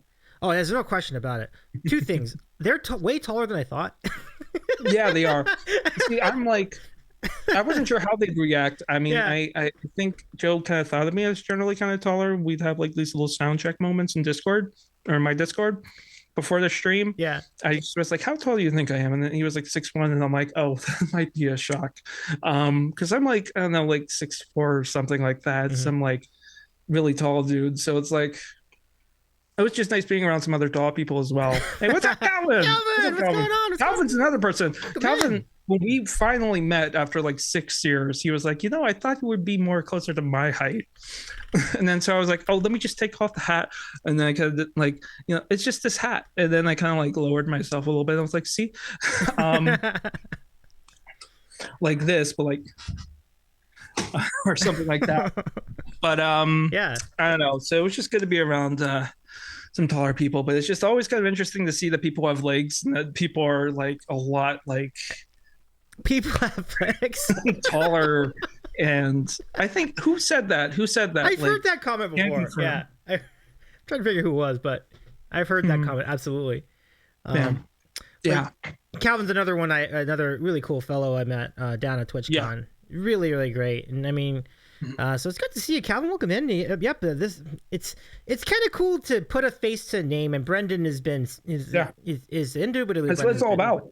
Yeah, absolutely right, 100%. So, but it's really cool. I think what I was going to ask you is about a vinyl, because when I was hanging with Hannah and Joseph, they noted they were talking about they had a vinyl of a Carmela album. Probably at the Carmela show, wasn't it? Right. And so I guess they surprised me with a copy of Is that it? Yeah, okay, when we cool. met. Yeah, when we met, it was a copy of her album, Vital Fidelity, her first EP, actually. Okay. Semantics. That's another thing in music. Semantics, are just little things, I guess, like what's an EP, what's an album. But and they kind of surprised me with it. They had, I guess, kind of had this sort of brewing, and we that was the first thing when we met at a local park. They kind of came down to hang out. They had been here for a wedding and so on. So. Came down Saturday before. Really quickly, did Anna sign that for you? Oh, that looks like it. Yes. Yeah, that's cool. That's really. It was cool. signed by the whole band actually, and Rondi, including another mod of Anna's.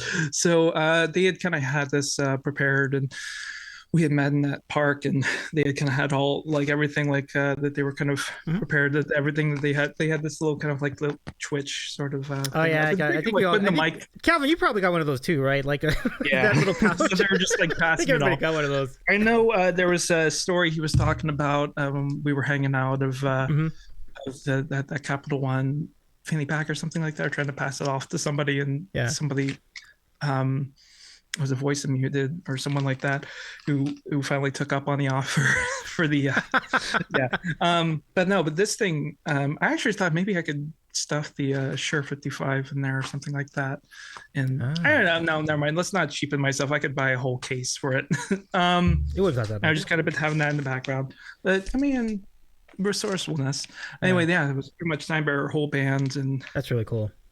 It's really nice of Joseph and Hannah to get that to you too. Like that's really that's crazy, because like I kept thinking every single time I see the command in chat, oh, buy the vinyls before they're sold out. We still have some vinyl, or God, I said vinyls. That's another thing.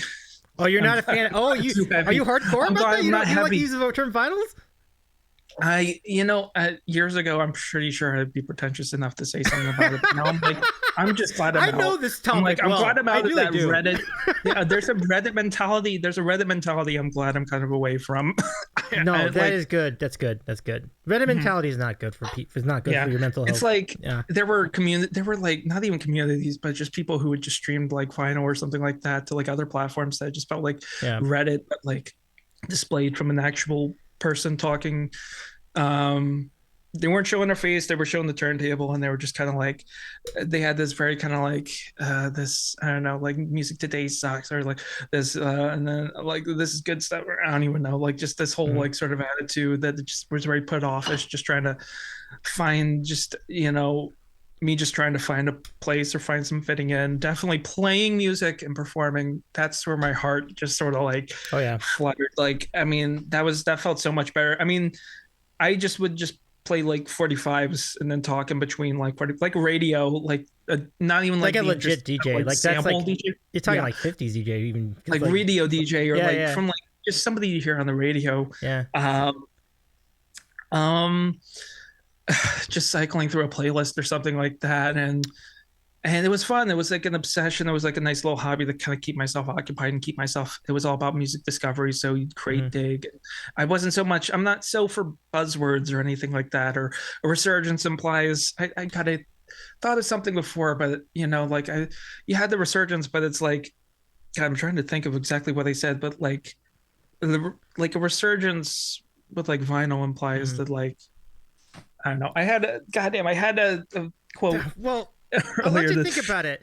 But first, I would love to hear the Vodacy, or I'm sorry, the Modesty, as Rahomo put it, of how you met Calvin, and how Calvin met you. Yeah. yeah, it was through another platform, and Mm-hmm.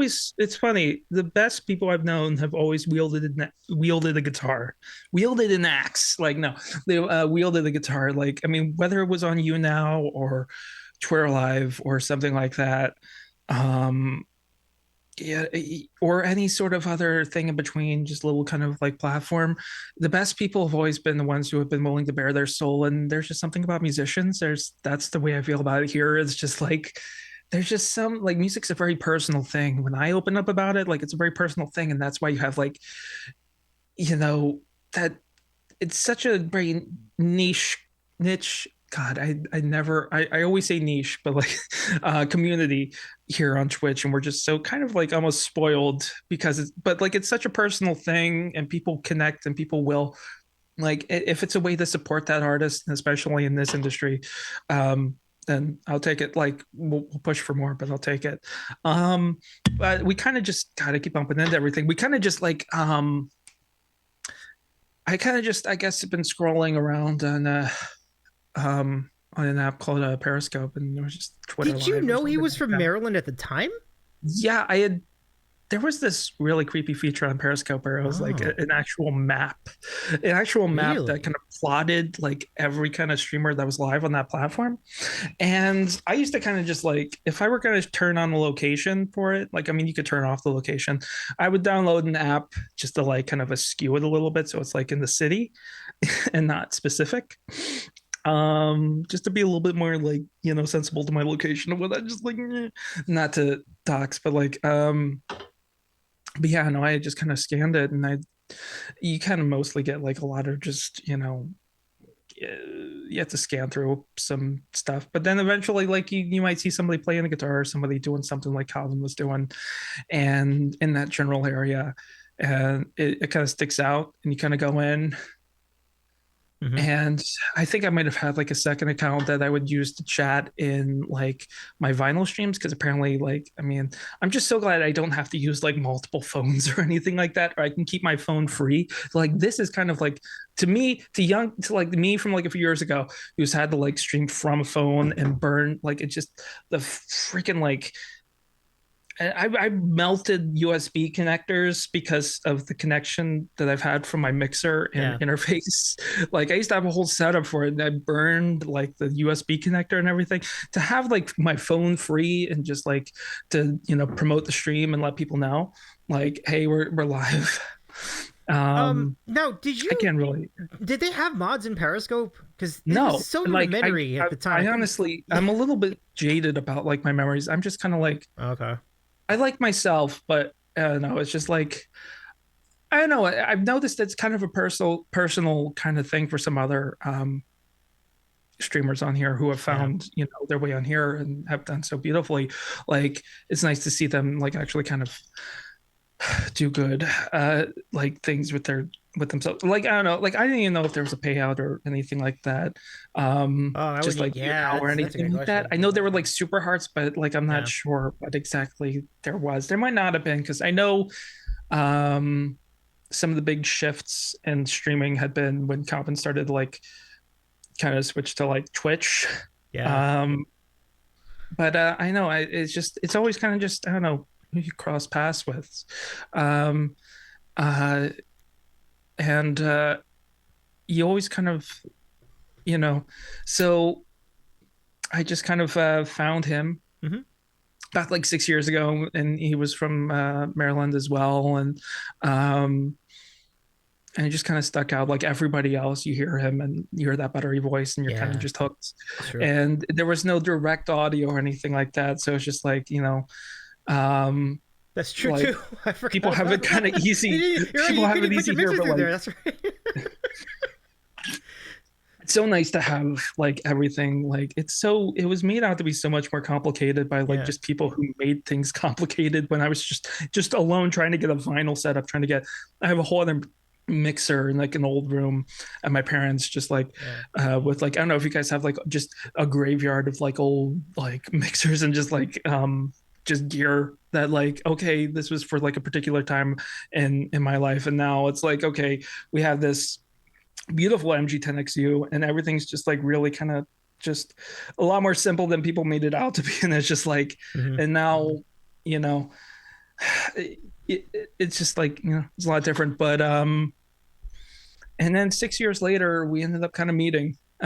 Oh, that's So it so took cool. 6 years Was this the same meetup six with years Joseph, or I could have made this is earlier than that? yeah, he came over like the first week, Okay. the first Friday or the Friday that we were up at the Airbnb that we spent 9 days with Hannah and Joe, or I spent 9 days with Hannah and Joe, um, up in DC, up in Northeast DC. We just kind of had our own kind of little place. They were coming to my area, so we're like, let's just kind of book an Airbnb. It was a little duplex. We were very close, tight with the neighbors, nice backyard. Um, Literally their the host's dog they would be like next door, but like the backyard would be shared, or they had torn down the little kind of fence in the backyard and kind of made it a little bit roomier. They had kind of been taking things down from like a Halloween party, and their dog would literally just kind of walk in, like if you left the door open, like literally like when Katie and and Calvin Hmm. and Dylan, yeah, when they all kind of came over, and he would just kind of like come to the door, and just if you could even open the doors, just like we kind of found that out, just kind of walked in. It was like the most chill environment, and I probably sent pics um, of I could probably send some pics of like our little green room. Like we hijacked the dining room. The dining room was a dining room for like a night. We had some like I bought some cheese from a local kind of like a cheese shop or Hmm. cheese bar, um, just for the kind of joke of the Wisconsin vibes with Hannah. And I Right. just Right. bought this. They had this Megan's. They had this the owner Megan, this Megan's Choice box. It was just really nice cheeses, and I can't believe that it's like, you know, um, that there's a place like that in Maryland. But we kind of got a chance to go the Saturday before we headed up to DC, and we kind of spent the first night like it was a dining room like that night and only that night, and we just kind of sat and ate cheese together and drank some. There was a Pacific Northwest Maryland kind of like, local brewery did like some Pacific Northwest crossover kind of like inspired beer. You know, just kind of Those drank would be that good. and some other Yeah. stuff, and Yeah. had some really good cheese. And then the next night we had taken down, we had just pushed the table off to the other side. I think just Joe Syracuse, who I saw you had on Yeah. like a Yeah. month ago or Hmm. something like that, who Yep. I got a chance to meet back in July, opening for Halocene. Some good Wow. Oh friends. yeah, they're part of that tour. Yeah, part of the Yeah, Holocene tour. Yeah. Yeah. yeah, Absolutely. yeah. And he's just a really fun guy to be around. But 100%. I know he had posted before, he shared something to his Instagram story where it was like, "Oh man, when you're a musician, you just kind of have like an entire room just cluttered with like stuff just like kind of Hmm. laid out." And I was like, "Oh man, we hijacked the dining room at the Airbnb that we stayed at with Hannah and Joe and with some other and so we kind of like streamed from there. We had a nice little green room. The living room kind of just became the green room, um, and then kind of did some streams, did some like IRL stuff, like they're absolutely pros about just fantastic That's really great. I mean, Just Joe's whole backpack and cutting board that he's kind of just assembled over the course of like going IRL streams and wait, a having to cutting travel board with for all this like the stuff. cheese? Like, Getting to see it, oh, getting okay. to see it. It's just I like need to see this cutting board. it's just absolutely incredible. Yeah. Like what they do. I mean, this was meant for Joe. Joe's kind of the embodiment of a mod. I mean, I can push that onto him. Like I will put his name down on that. Like this was just he's a gearhead. Like just it was great to see that, and we got a Yep. chance to kind of sit on a call with some other Twitch musicians um, about and they kind of did this little workshop, and I kind of sat in on as well on kind of going over how many sim cards, like how the sketchy amount of sim cards that they used to run everything, and just seeing what it took, and the bella box and just everything, all What did they this need that neat many SIM cards for? gadgetry. Just to get around like geographical Yeah, boundaries and stuff? there's so much. It's like Really? I bought just like what I needed to stream, like just a selfie stick that extends into a tripod for like open mics. Just I found this light like yesterday because I was like, okay, the only thing is like when it gets a little dark, I'm gonna need a little bit more light on my face, and I just happened to What's going find on this here, at folks? a local thrift shop. It was Yeah. just like $3, and it's just a mini ring light, like what's in front of my face, Hmm. and I literally found it on Sunday after like the last week, like you saw the live stream setup for the first time, or the IRL setup for the first time. Hmm. Um, uh, just of me kind of using it, and with this lavalier mic, this little cheap kind of lavalier mic that I kind of bought. That you know, I mean, you say it's cheap, but it looked pretty good. Like, I yeah. mean, when you were, it And sounded it sounded pretty pretty good. good. Yeah, Sounded pretty good, sounded pretty and good. just something to kind of carry with me, like Yeah. the tripod's easy to break down, and I can just kind of pick it up and go and whatnot, and kind of set it to the side, and it stands to like 62 inches or So, something like that. Brendan, if you don't mind me just picturing this together. So you're in a room.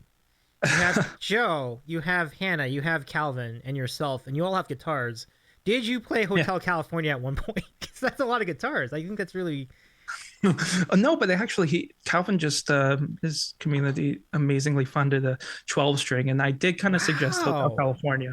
I did because that was the first song I got to play this Greco back like May, this old like Greco 12 string guitar from Hmm. like the 70s back like May 2021, like the same month I met Hannah and Joe, and I think later that night Calvin streamed, and a Hmm. friend of ours, Laurie Ann Crayus, or LA Crayus Music, Um, was doing her single release for her song, that's that her first single release on Twitch, and it was pretty cool.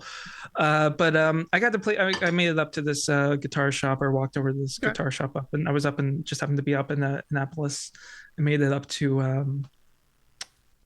Baytown Guitars. I don't even know Yeah. whatever it's called. Anyway, they had one. I was like, "You guys happen to have any 12 strings?" I was just like, I'm in the area. I'm just like, I just happened to kind of like be up here for something else. Let me just walk in and see if they have it. And like, I don't know what to call it, but like they just had this one 12 string. Like we have this one. Like they went through. Like you go through this hallway, and it's just sitting at the end, Hmm. and it's just like I don't know, some like in a movie or something like that. I don't even know how to place it, but it's just like, and there it is. And they have people, and they haven't like that Wow. thing hasn't been touched in quite a while, or That's so cool, I don't know, though. or some weird thing. But like Yeah. I just got a chance, and I didn't take a chance on tuning it. It was just kind of old, and I just was like, I'm just gonna. Would you be able to kind of tune this up, because the tuning pegs were all kind of stuck in this 12 string? I'm just kind of like, I'm just gonna play it.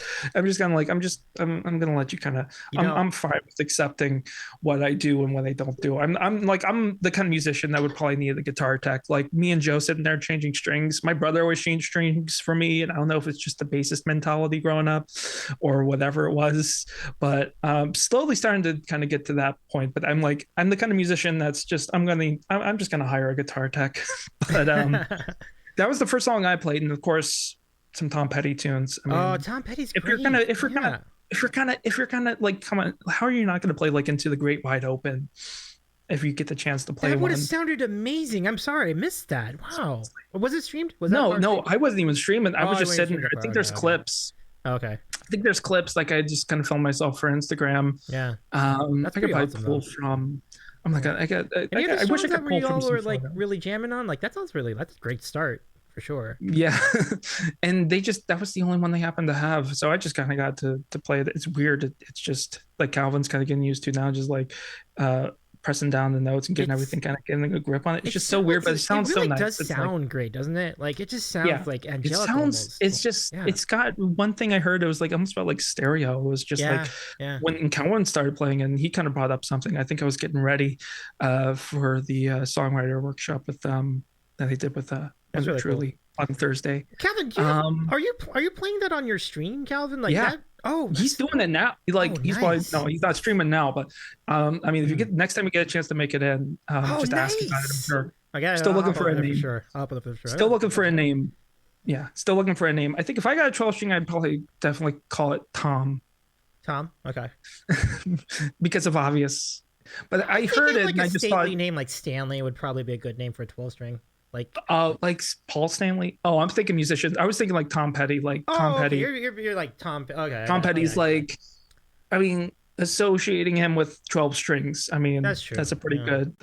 So I'm like, and I heard Calvin play it for the first time. He's playing right now, actually. Oh, he's playing it right now. Like right now, like as we're doing. Can we get a surprise guest? Yo, please, ladies and gentlemen, CalvinThomasMusic. And then he kind of shows up in the back and that'd be cool. Gets lowered down and blows out the budget. Some late night talk show, or like and just like.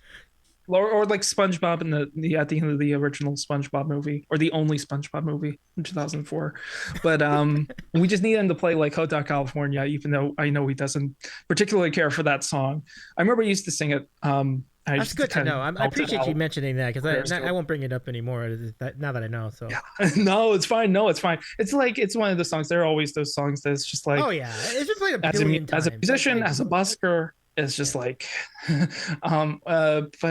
first thing I thought of, I just thought like James Taylor. So I was like, or Jim Croce, or just something, just that 70s singer-songwriter kind of vibe again. So I was like, how about James? Or Jim? Or maybe that can go with like Jim Croce.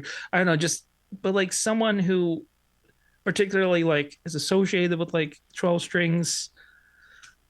I don't know. That's the first thing that came to mind was just, I'm not sure if James, I just associate like James Taylor and Jim Croce. Yeah.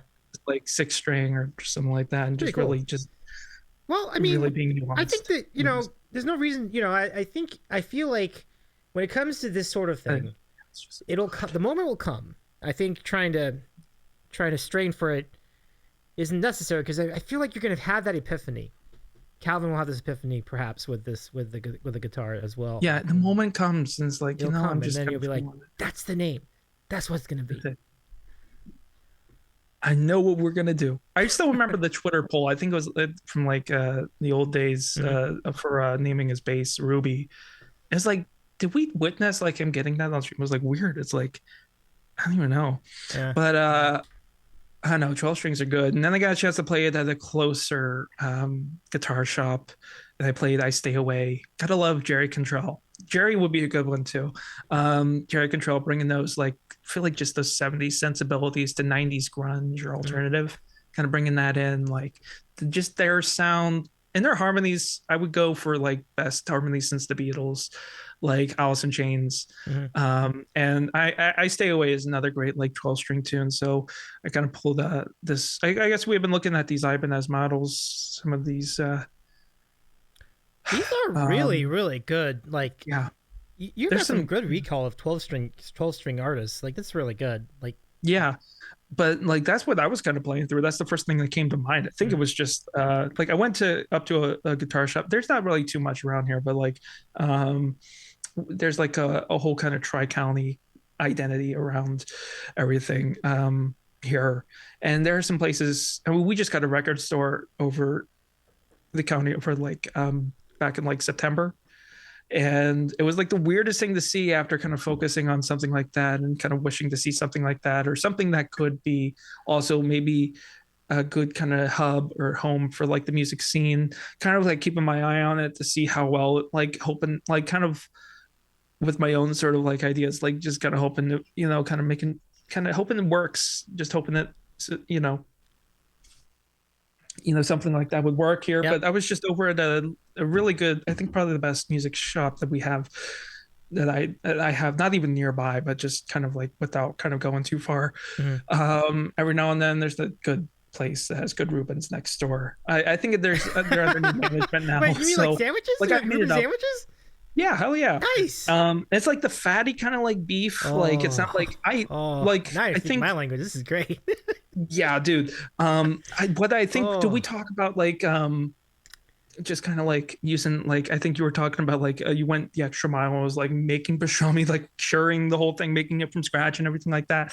And I was gonna say rather than just like, oh, sometimes you just got, I think you were like, oh, sometimes you just got to go with the prepackaged stuff or whatever. But I'm like, actually, I mean, there's a grocery store, but like there's actually been a pretty decent selection, like a deli kind of delicatessen kind of like lunch meats and stuff, like I guess a nearby grocery store or kind of like mid-Atlantic chain grocery store that I kind of can't really argue with. I mean, they got me away from like growing up on like craft singles and stuff like that. Like, and actually having like legit, like if you're gonna have American cheese, like at least like go to a good deli. It's or like very it important. kind of saved me.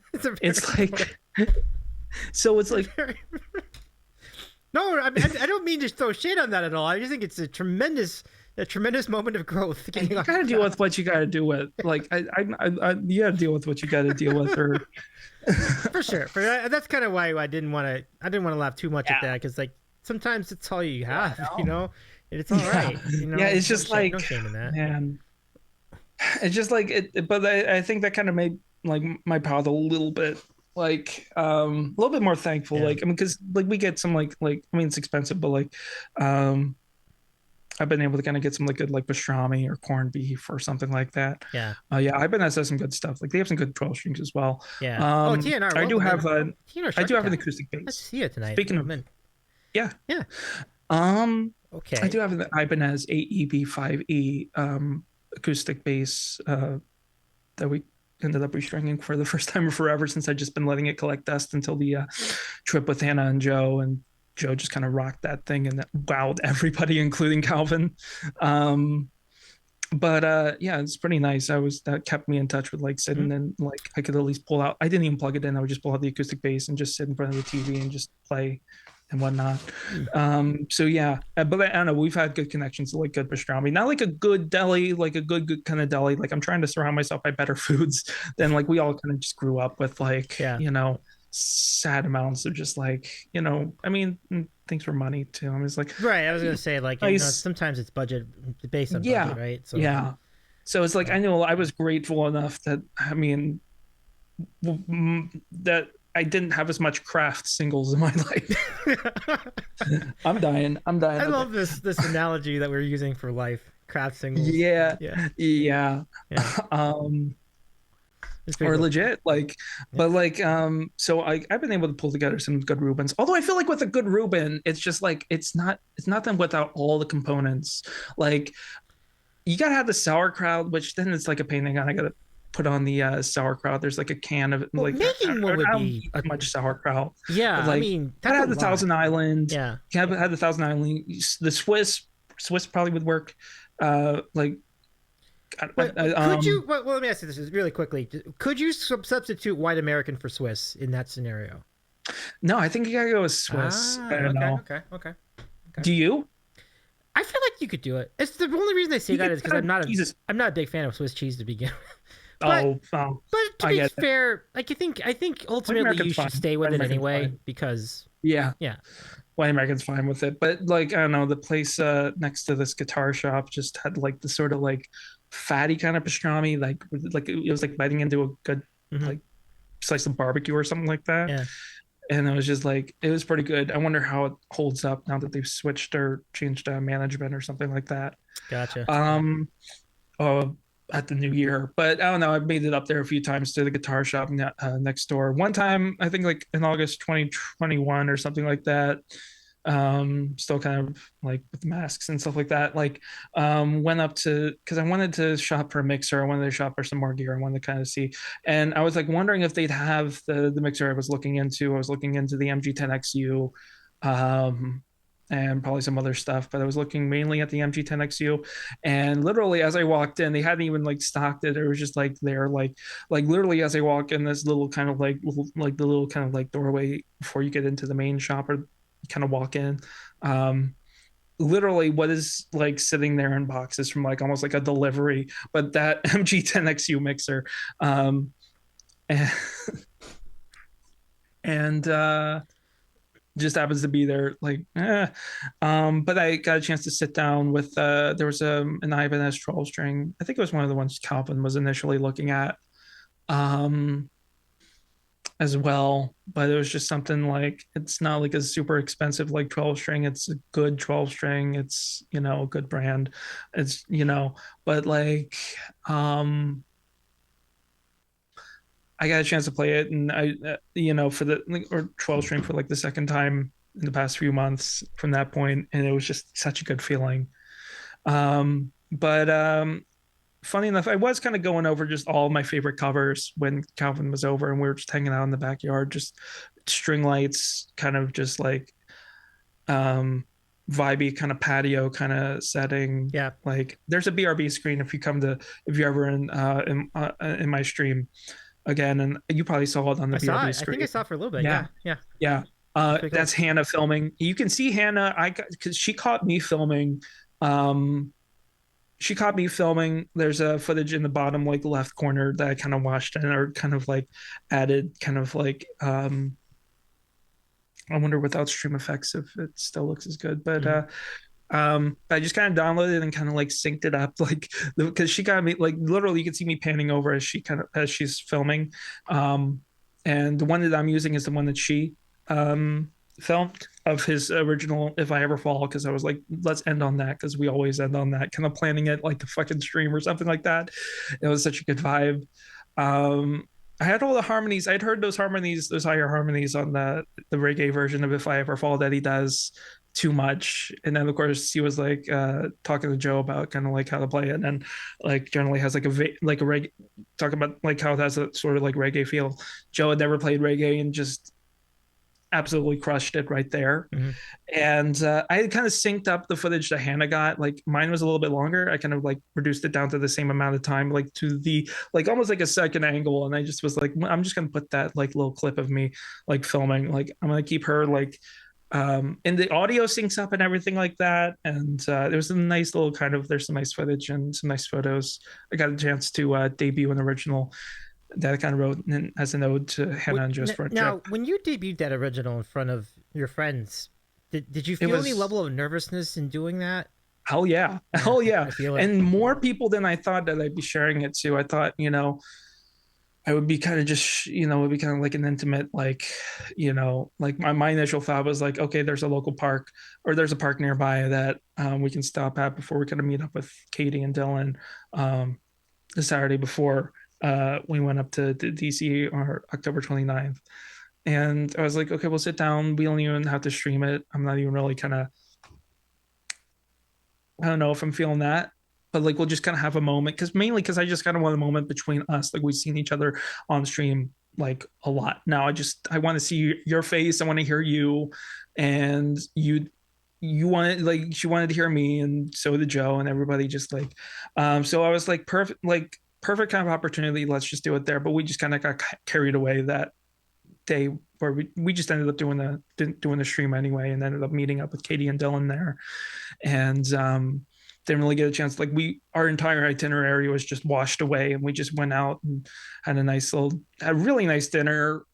Spent like hours before we even ordered like our entrees. Katie and Dylan are like perfect to go out with. Like Dylan kind of works in that sort of field and with like liquor licenses as well, and he just knows all the good places and he knows all the good stuff on the menu, like really good taste. They had appetizers already. We had kind of met them at this one place, and it was just this magical kind of perfect Hmm. night where we just kind of drank the night away and had really good food, and it kind of captured what I kind of wanted to do, and show them around where I Yeah, was from and definitely. what I was kind of proud of. It was on the bay.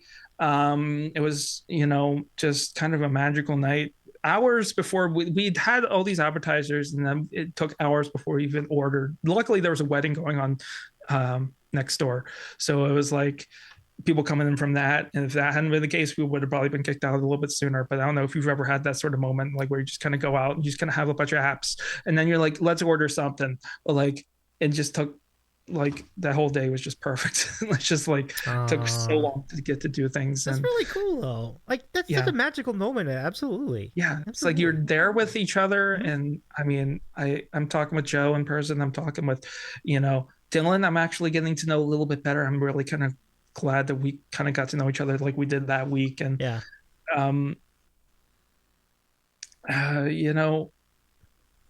it was just a really nice kind of vibe, like getting to know everybody. Definitely. And then it was just, and then for that to be like an every day following that for the next 9 days was just something, beautiful. It was like, there was always like, I was exhausted on the best sleep schedule, like just unless we were all kind of staying up, but like, the only thing is I could have woken up a little bit earlier, but like, I don't know, I was just like really kind of chilling, really just kind of in that mood. It was a very kind of like, there was a lot of emotions too. It was just like, but it was a lot of just for the better and a lot of good feelings. But it was a great time. And I wasn't even expecting to be able to share that original in front of Calvin, somebody that I'd known, somebody I finally got to meet. Yeah. We were just like pointing to each other as soon as he got in and, at the park and out front, and we were just like so ready to just like actually jam. I don't know. We sat and chatted for like a while, kind of the same thing we did with one of Joe's friends who lived in the area, who from, I don't know, I guess they were in some bands. I'm gonna need Joe to explain it, but one of his old friends kind of came by who actually mixed some of Hannah's stuff, which I've been wanting to hear some like look at the insider kind of studio kind of recording stuff from them, and just stories of the stuff that I've heard all too often and loved. It was a memory you'll never forget. It was really awesome. And we were just like with each person we were kind of hanging out with, except for Katie and Dylan, we were just kind of like, because we were just kind of there to hang out, and just it was like a party by the time they came, and that was the last night.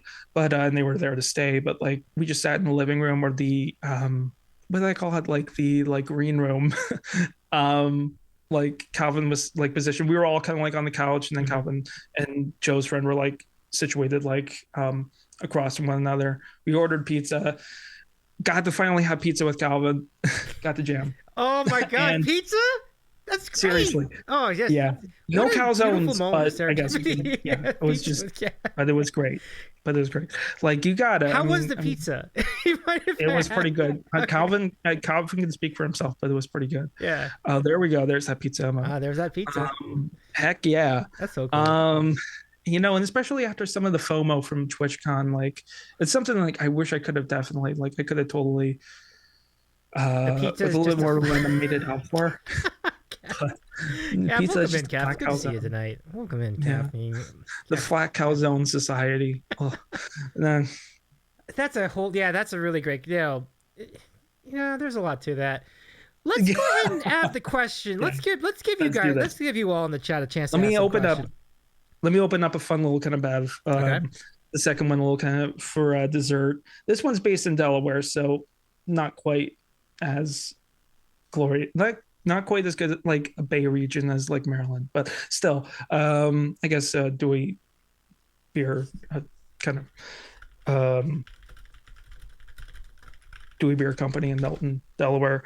So I kind of found these they're called smoothie beers, and one of them like that I had last week was like an orange, like an orange kind of like soda orange kind of creamsicle kind of vibe, and it's like a really thick but also kind of like really nice texture, and the flavors are pungent. And this one's Neapolitan, so we're gonna just kind of have a little kind of dessert. And cheers to all of you guys. Yep. So, and hey, what's up, caffeine? Cap, it's so interesting you say that. We were just talking about the meetup that they had, and indeed, they're basically, effectively, you're basically within the same state. You're pretty much almost in the same town in some ways, right? No, maybe not the same town, maybe not. But just like town is a little strong, but Damascus. Oh, that's right. You're down there too. That's right. Of course. More Marylanders. I totally, man. Probably heard that too after all the chat. Cap, it's so great to see you, by the way. It's been a minute. Like, I hope you're well. It's really good to see you. Mod love. Big time mod love. It's always good to see mods that you haven't seen in a while. Oh yeah, for sure. It's nice to see you again, Calf. Yeah, absolutely. Yeah. So we got questions. Yeah, let's go. I just Let's kind go of set want to this open up. up So that. this is what we call our. This is what we call America's favorite moment in Twitch broadcasting. Do the dance. It's time for random questions. Yeah. Good stuff. Ask us anything. Calf, as long What as a you're here, great would you be theme. able to open the queue for us? It's so good to see you, Calf. Welcome in. It's great to see you streaming again too. By the way. There's just something about that good, like classic radio, like almost like Carpenter's kind of vibe, like radio harmonies, just like Oh, that. Or whatever. I'm not in the mood to sing right now. Big time, big time. Thank you very much for opening the queue, mods. I appreciate you. I think Rahoma opened it. I don't even know how to do that. No worries, Cap. No, for sure. Mods I work hear mysterious you. ways. Calf says life's been busy, work, kids, vacation rental. Which sounds like it's really popping that vacation rental. We'll talk more about that. Oh my god. Yeah. He's got a Just sick started vacation recently. rental. Yeah. Yeah.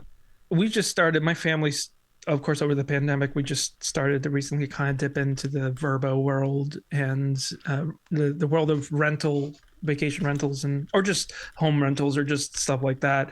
It's been so much better than hotels. One thing I was kind of worried about, Verbo's more for like vacations, but so I mean, like, it'll just be with like family, like who can actually afford it. Like, like the ones that we stayed at were just so nice, like down in Florida to visit family. Yep. To stay away from like everybody and like at the hotels, and just kind of, keep safe and everything like that. Have a good group. That's the way to do it. It's just, yeah. Oh my god, yeah. Or yeah. So or the one we. Before we get into that, let's give you all a chance to ask some questions of our friend Indubitably Brendan. The way you do it, !question followed by your question. Enter that into the chat, and we'll take it in the queue in order. So really excited to see what kind of questions you all have tonight. So, yeah. But anyway, I want to keep going with the vacation rental discussion. Now you said these are in Florida? Kind of went for another bite. Yeah. They were just, we had some family. I think a lot of people here on the East Coast have some family in Florida. Would you like to field that one, Brendan? From Calvin? Is my name actually Brendan? Funny enough, it was supposed to be a rhyming name, or like it was supposed to be.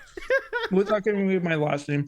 My name was originally supposed to be Nick, and it rhymed with Calvin probably might know my last name, but it rhymed with my last name. So my mom kind of was like, let's maybe not do that. This is pre Jack Black, like, yeah. So we just kind of ended up kind of going with a hockey player name, and going with Brendan just to be safe. But I mean, still got some remnants in there from that. So that name kind of stuck as well. But I'm kind of glad. Like, I like my name as it is. But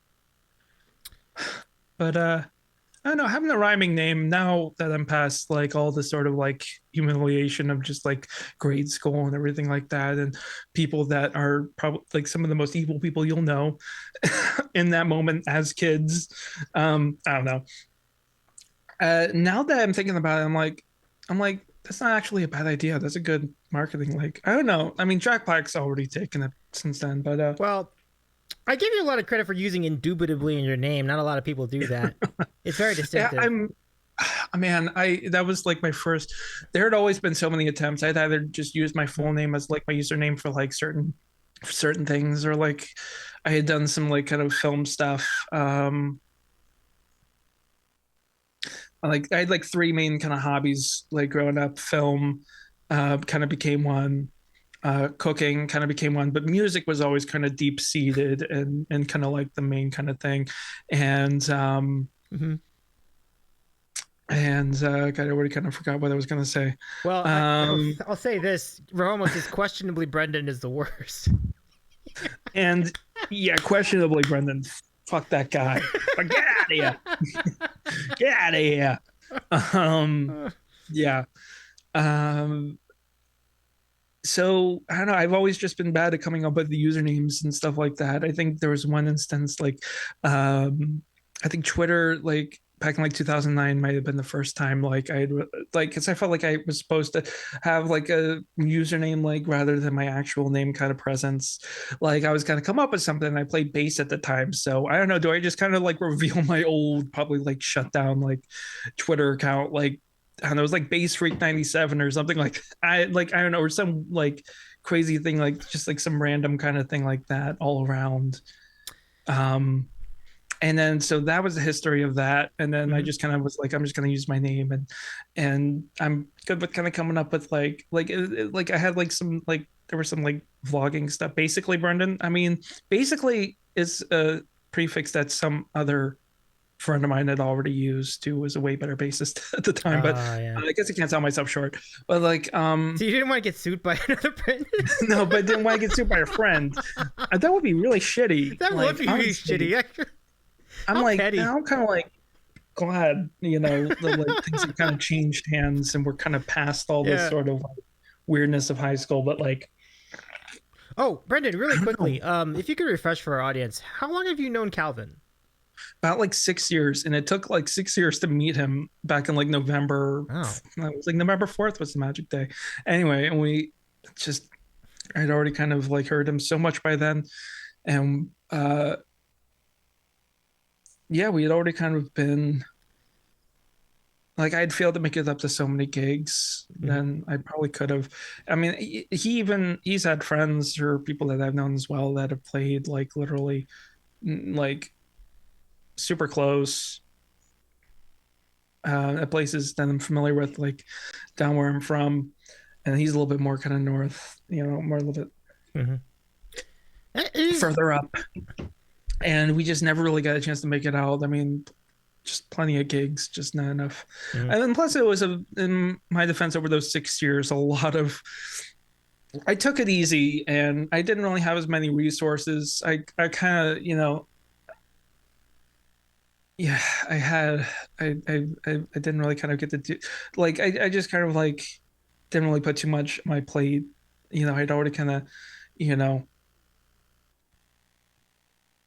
like college wasn't for me and all this other stuff. And like, I felt like, I just wanted to put a lot into like the sort of music kind of career thing and just kind of make that work. And so I just kind of took a lot of time to myself, and a lot of understanding of myself came out of it. And I think that's probably like versus somebody else kind of having the means to kind of get around, and you know, versus like, I don't know, like not being able to drive or be able to kind of get or kind of have a steady income, but just kind of take it easy yourself, and kind of let it work in. Twitch had done such a good job just providing and kind of make me feel like kind of pull my own weight a little bit. And being a mod just kind of came with it, like something I always kind of wanted, something to go with being a musician, like, or doing music, which had always just been a very enclosed, just to myself, like just personal thing where I didn't have friends, I had music, and I never really had that kind of way of expressing. And then recently, I think was just like the last 4 or 5 years, it just kind of exploded into this like resurgence of like songwriting, this sort of like new kind of attitude, just like I singing and playing now, or you know, not just playing bass. I'm like actually kind of like a good guitarist, can actually kind of play. You know, I'm actually making something of this, and I have originals, and I believe it too. Like I took so much time to myself. I think I just there's some things that like other people just could not live without, like, you know, getting around, being able to get around themselves. And luckily, I mean, my parents have been very lenient, and they've had faith, and just getting to have some of those creature comforts of just, you know, a lot of people just kind of take off, and even just some of the like the part-time stuff, or like I know people who are, you know, really kind of struggling to kind of like that. Some of those part-time jobs didn't really mean as much to their kind of current endeavors, or that what they're kind of, you know, hoping to find job wise. And it's just kind of like it's all kind of how you play your cards. I don't even know like exactly, I'm still kind of figuring out certain things, but like one thing I've always kind of tried to put into was music, and that's just one thing that I'm just always going to go with. I think just going for broke and making it work. But you know, you can get so much creativity out of it. Caffeine is my drug. Thank you very much for that question. Really good stuff to revisit. And probably not Brendan. He says probably not Brendan would be a good troll account. Yeah. let's who knows? Maybe I'm already out there. Maybe that's already me. Maybe it's already taken. Who knows? And you have an alt Jamiri, account Jabari, like be like Bobby. your gaming channel. Probably not Brendan. Yeah, probably not Brendan. Yeah, it's like, Yeah. that's kind of like me when I do games on stream, where it's like I'm just kind of taking it easy. I'm really tired and I Mhm. just don't have it in me. And Yeah. I'm just like, this is probably not me. Like, I've never been good at gaming. My brother's always been the gamer, and he was a great guitarist as well. I was listening to some old demos that he had done with some of his Mhm. bands. He was always been the more social person too. We've been in some bands, but like never really kind of as much for me. Like, and I Mhm. was always kind of a reclusive. I started to branch out toward the end of high school, and then kind of like really branched into this level of like music theory and Yeah. some very good teachers, very good instructors. I had reached out to my choir director recently and just kind of was like, "Hey, you just did so much and believed in me," and kind of, and she really liked my voice too. And I just always kind of like some of those little moments kind of stood out. And um, so I mean, like, um, but yeah, and anytime I play gaming stuff on Twitch, it's just sort of like I've always had my CDs. I always had my like my music, my sort of like stuff, like Yeah. my brother's been the gaming kind of side, so like he's done gaming streams before, and I've modded, kind of just try to help him get into that. But he's always kind of just had his other kind of academic stuff, and been the more kind of well-adjusted firstborn kind of kind of Mhm. like well and off on his own. Um, so probably not Brendan. It's always me whenever I'm just kind of like fudging my way through GTA 5, like making my way downtown. That's literally just me in GTA 5. It's like either online Wouldn't that be or most of like us I'll in do the GTA story 5 mode. though? Like it's kind of wild. Like we're all kind of just flailing It's a out good there. game. It's a great It's game. Absolutely. it's a great game. It's got a great cast and the Hmm. storyline. I'd honestly say a lot of I people got you, man. kind of have this sort of like put like GTA 4 up there, and I never really played that.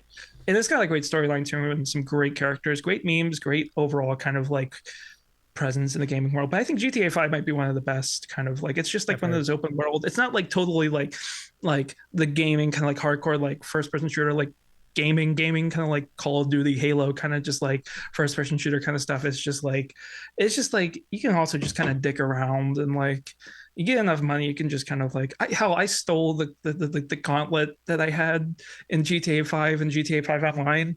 So there's like that's the game. That's the object that you steal cars right now. Um, I've uh, gotten around. I'm well kind of advanced in the storyline and some of the other stuff, and I do all right. But I also kind of just like I've always kind of been the person to just drive. Like there have been some games in the some driving games in the early 2000s. I would just sit there and just drive, and it was just relaxing. Like I been exposed to like other type. Like I was always focused on the music or the radio stations on those games too. mhm. And like I just remember like Midnight Club 3, if anybody remembers that, for like the PlayStation 2, and just driving around in the rain in Atlanta to Twista's Sunshine, which sampled Lovely Day, which is a great song to have a connection The to, Bill and Weather Anthony song for Hamilton. Lovely Day. Sunshine by Twista. Oh, Sunshine Returns. Um, Sorry. and it was Can't just like, follow it's a that. lovely day, just got paid, stacked it up, be on my way, lovely day, lovely day, lovely day. And I'll mash that up with Lovely Day by Bill Withers. Okay, a couple of things. I gotta got some catching up to do here. First of all, Let's do it. pump it up. Good to see you, Mon. Shout out Mon Samerki. Welcome in, Mon. I hope you're vibing with us tonight. Good to see you tonight. Yeah. The comment. What would you do for a Klondike bar? It's actually kind of brilliant that you have a response in here. I've never really seen that before. That's pretty cool.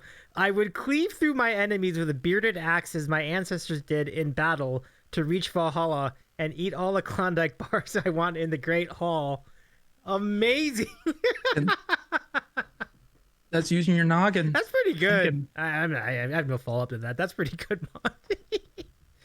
That's pretty good. Woo. Love it. Alistair with a great comment as far as GTA. If you want open world play, GTA 5M, as that's played by real players and realistic jobs, etc. Oh yeah, some of the mods were pretty cool for that as well. I know there were some that kind of messed around with over the course of the pandemic or whatever that it kind of just fizzled out. But like there's some I don't know, it's just like I just like kind of get the satisfaction of just like driving around, just listening to the radio, listening to the um and listening to the music, or probably like, I mean, there's a lot of in-game kind of, even just online, there's a lot of like missions you can run into. So I'm like, Yeah. I try to pick up on, but most of the time I just want to sit and relax and just listen to an album. Like I used to just kind of like put on an album and just kind of drive around or whatever, get into whatever I could get into and then go to bed. But so that's just, maybe that'll be my new gaming channel, probably not Brendan, and it's just gaming stuff. It's just like, but I don't know. Then again, I kind of grew up with that sort of sense of, well, not grew up, but like, I remember YouTube. A thing on YouTube was just having multiple accounts for different, like, for like back when iPhones became a thing, you had an iPhone channel to just like film random stuff. I don't know if anybody like is familiar with that concept, or just or I created numerous accounts for like different purposes, and I'm like, I really didn't need to. So I'm fine with just kind of like the variety. But also kind of like, it's nice, like all I really want to do is music here, so it's just like, that's what makes me happy anyway. So Yeah, I get it. I gather. I'm with it. just fun to zone out every now and then. Yeah. Calvin, very much a fan of that response, who says, yeah, that response can't be topped according to what Wikipedia says. Wikipedia. You can imagine that. Wikipedia's response is, what would you do for a Klondike bar? That'd be pretty wild. Yeah. Yeah. And Alistair The survey says. Yeah. I mean, there's always that one answer. You were like part of the survey or something like that, or like things you would do for a Klondike bar. Top 5 answers on the board, and then your answer was like just like the 7th or something like that. There's always like they'll ask anybody, and you just happen to be part of the survey. Alistair, have a great night. But I do want to let he leaves us with his comment as far as GTA 5 fizzled out. There are streamers who hit 6,000 viewers while playing 5M, so that sure ain't fizzled out. Interesting. Did I say that? Oh man. See, I kind of fizzled out there. I kind of like zoned out. Yeah, I mean, I guess that's yeah, fair, that's true. Yeah, because like I've seen it. I've been around. Like I've seen a lot of big streamers still playing GTA 5 from time to time. So I guess that's fair. I don't know. This truck simulator thing that I've seen people play looks pretty fun. People get into it. I also looks know that pretty one. fun. Yeah, the truck simulator. Yeah, it's a good one. Yeah. And that seem, yeah, I like the kind of purposeful stuff. Yeah. Why don't I just get this job in real life instead of just like living it virtually? Because we're all just going to live. At least it you don't have to worry virtually. about accidents if you do it in the game, though. Like you could even run over people, you won't die. Yeah. Yeah. But, yeah. But have a great night, Alistair. Have a great night. Like shout out. Have a good night, Alistair. It's good to see you again. It's Good worth chats. the time. You could be a VTuber. Oof. VTuber. I don't know about Oh man. But it's cool that there's a lot of support for 5M. I have many people. I'm gonna need to look it play up. I'm gonna need to look it up. Is it some like I'm out of the loop, man. I'm gonna need to look it up. Well, I am too, to be fair. Like I'm not the biggest gamer compared to someone like Mond or someone like, I guess, even Alistair at this point, because Alistair does do some gaming. So, Yeah. the Alistair. It's good to see you again, though, Alistair. Take care of yourself, my friend. So, I play too many games sometimes. Don't worry. Hey, whatever you gotta do. Yeah. Oh, for sure. You know, Mom was on our channel too, just so you know. Like, it was a really great spot if you want to catch it on our Twitch page. Ooh. Yeah. She does great art, Mond. I have to look around. Yeah. Ooh, I love that. Yeah, I love some of the like art, music kind of collab streams. Like I've been trying to get an artist friend of mine. Like I'd like to showcase. I'm scaring myself with my own little knee-jerk kind of like hyperactive reactions to things. Anyway, but I've been trying to get like to reach out to a friend that I've been talking with as long as Calvin, that just over just the internets and all that, just who's been kind of really rocking with his like artwork and stuff like that, and doing a lot of really cool things, just really crazy kind of trippy style. And I was like, man, like some of the live art, like music kind of collabs, like I know Christy Cates and Sand Experiment. Is it Sand Experiment? Have done one like years ago or something like that, and that was really cool. And I think all the stuff that the Stream Scribe does with like I know he's done art for like in the background, like Carmela's stream, and Robbie is it Fantana or is it? Yeah, Robbie Fantana, yeah, Robbie Fantana live. I don't think I've sang along more than like I just love singing along in this chat. He just makes himself fun. Hey, what's up? That E flat guy. That E flat guy's here. That E flat guy's on the trumpet up. Give our friend that E flat guy a shout out. You Great may have mod. actually Great mod, answered great the question musician I was mod. going to ask you, Brendan, which Oh. is here. My question is, who is the next Twitch streamer that you would like to meet in real life that you haven't met already? Oh man, there were some people we didn't get to hang out with. Just things didn't align, things that we like people we were reaching out to, a whole kind of like set of plans that kind of fell through, but in the most beautiful way with Hannah and Joe. It, like like there were like I think we were just thinking of as many people from like the DMV, which is a thing. I mean, so like okay, so here in like the tri-state area, or like I guess the here over here there's the DMV, which I think is the district, Maryland and Virginia. I always used to think it was like Delaware, but like this just the district, Maryland and Virginia. There's just a lot of like people share things in threes here or something like that. But we were just thinking of anybody in the DMV who might be available to like hang out and jam. Delaware And definitely being slighted by this arrangement. We're like, what did we do? what did we do? Well, you know what you did. I mean, I guess you had like two of your most famous like inhabitants like on SNL this past weekend, and we're talking about Delaware. I don't know. So I don't know, but like, it's just like, is it like, anyway, so we were kind of thinking of like some other people. We're kind of gathering like people from the district that were on Twitch, people from Maryland, people from Virginia, kind of seeing who would be able to stop by. I think, yeah, there were two people that we didn't particularly get to meet up with or hang out with, and there were just some like just some other events that they were kind of doing. Just kind of like the least we could do was reach out, and we were kind of reaching out like a month in advance. And I had just barely, I think I had popped into one of the Calvin streams to mod from the room I was staying at the Airbnb, when I like Hannah or someone had like something going on downstairs or some meeting, and I was just kind of like kind of hanging out just by myself for like a second. I got a chance to tune in the Calvin stream, and I just kind of brought up kind of the like I guess kind of events of the weekend and kind of the current happenings and everything. And I guess he had reached out to Hannah about hanging out, so we got that last minute. We scored, pardon me, really we scored a really good I think we'll take Calvin. I mean, there's so many other people that I just we already got to like jam with Katie and Dylan, of course. Okay. I mean, we're from the same area.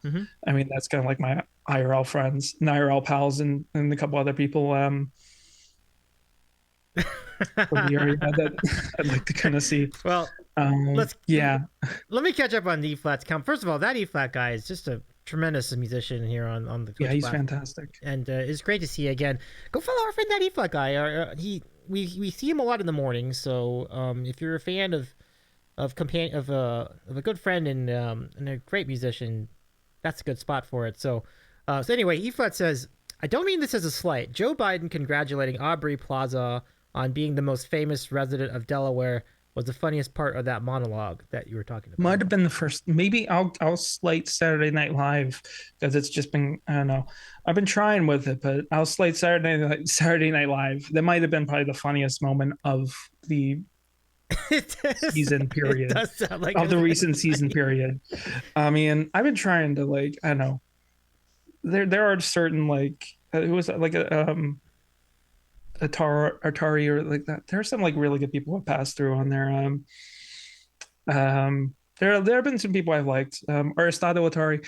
Oh yeah, his robot bit is really good. Kyle Mooney or Kyle, what's his name?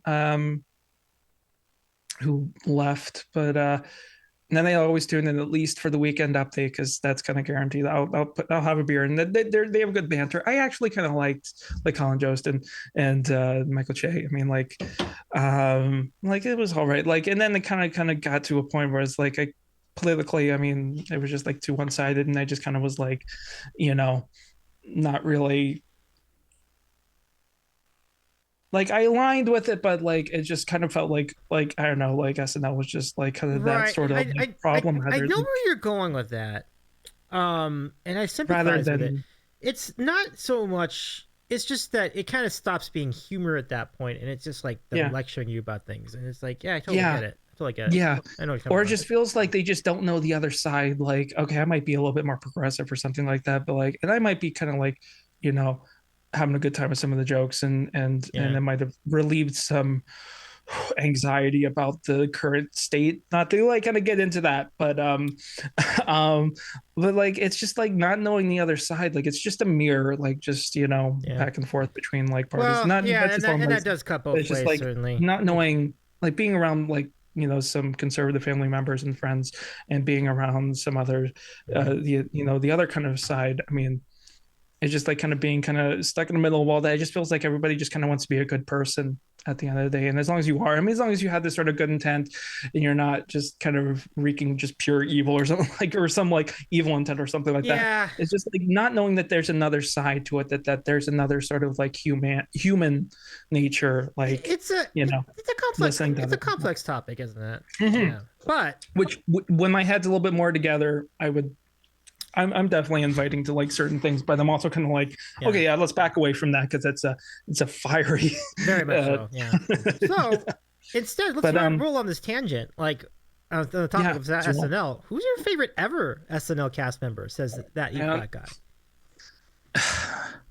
I think it's very telling. Oh man, I've had certain eras, like just certain like cast members that were just sort of like favorite for that particular era, just the way they kind of acted. I think overall, like, man, that's a tough one.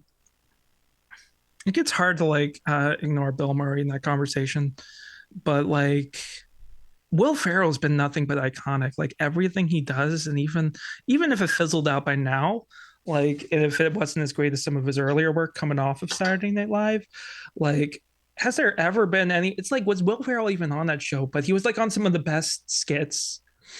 I mean, he had like a whole other freaking presence. Can we like? I mean, people always bring up Chris Farley, and it's weird to think. I mean, like for as much nostalgia as I have for like the '90s kind of like SNL kind of stuff, like, I mean, back then, I mean, it's amazing how like in that moment, like, I mean, people look back at it and people kind of like,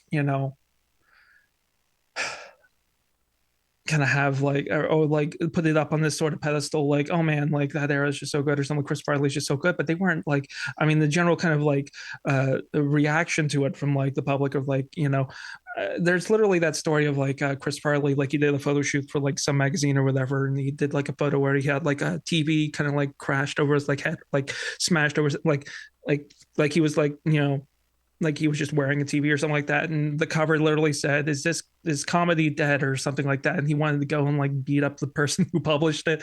Like, I mean, just the state of what it was in that time. It's like weird. Like there's so many greats from that era, but like thinking of it like back then and then that time frame, it's like, and a lot of people give a lot of flack to SNL now, but it's like SNL's always kind of like been that sort of like, it took time, the grower sort of than the shower, but like even like the most iconic moments. But I think one person that just, I think kind of, can I just say doesn't really get enough love as a cast member? I mean, I think Will Ferrell, it's just like how freaking iconic. He's not even like, I mean, I have other favorites from that era. I think overall, was it Chris Kattan? I think I just like, there was something about his general style. And then, I mean, Chris Parnell is in one of my favorite shows currently. So he was on SNL. He was, I mean, maybe. But and then like Will Forte in that sort of era of like Lonely Island, kind of late 2000s, early 2010s. I think I liked Seth Meyers as a Weekend Update host. I think Norm would probably be the best Weekend Update host if I can answer. Oh, no doubt. No, not objectively. Not even a debate. And not even close. Not even like, close. How many Norm videos have you gone through in the last year and a half? Like how many Norm binges have we all?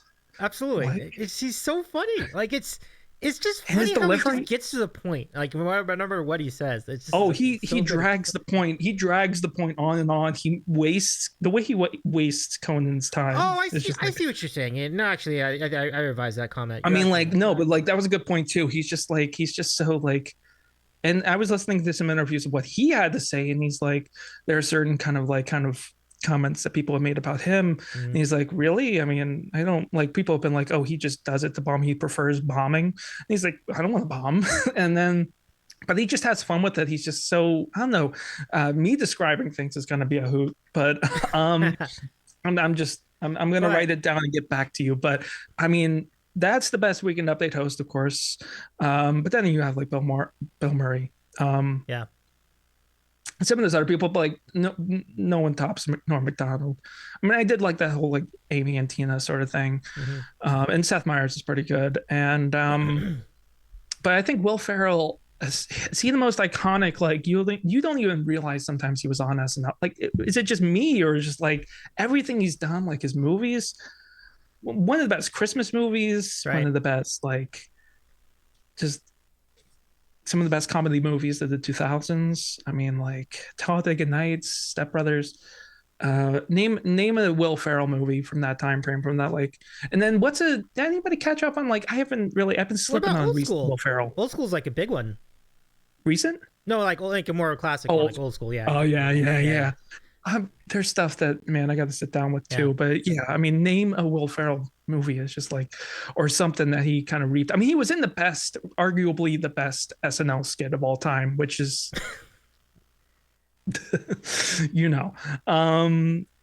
Cowbell, Oyster Cult. Oh, I just love how my That- friend's that- a huge that Oyster definitely Cult fan. that definitely is top 5 for me. It was really They're really a great good. band. They're a great band, and then just the way they took it, like champs. They just used to. I remember hearing. I looked up a story, and it was like, they would literally have that skit or whatever on tape or on CD, or just have it like burned to like something or whatever, and just listen to it or watch it or whatever. And just they were as much in love with it. I mean, they're a great band, and I have a friend who's like an absolute like the way I am with Jimmy Eat World. It's like we're both like, why are they both so underrated? So I don't know. And they were just champs, but it was one of the best. I mean, Fallon laughing in the background. I mean, Chris Parnell was a part of it. Who else was a part of it? Horatio Sands, of course. Then of course Christopher Walken. I was like, and then they followed it up. You had what they did, Little Sister by Queens of the Stone Age. They did like a sort of follow up when Will Ferrell came back, didn't they? Like Queens of the Stone Age was a part of it. I mean, as far as musical guests, I mean, well, that's another dimension of the question. That's another dimension, yeah. Let's get to that in a second, but first, Stuart, well, thank you so much for joining us, and I mean, or rejoining us. I First suppose. concert ever, but that was great. Blizzard Stuart. is your first concert. It's a pretty wicked concert, and I would imagine That's pretty good. Was that about the time that You have they? to see the classics. Yeah, I mean, it's a great band. Like they had hits in the '80s. Like they had one hit in the '80s. Like Burn a Few. I mean, come on, Fire Up on the Feet, Virgin that's is one. just like absolutely. And take any other album. I mean, yeah. And okay.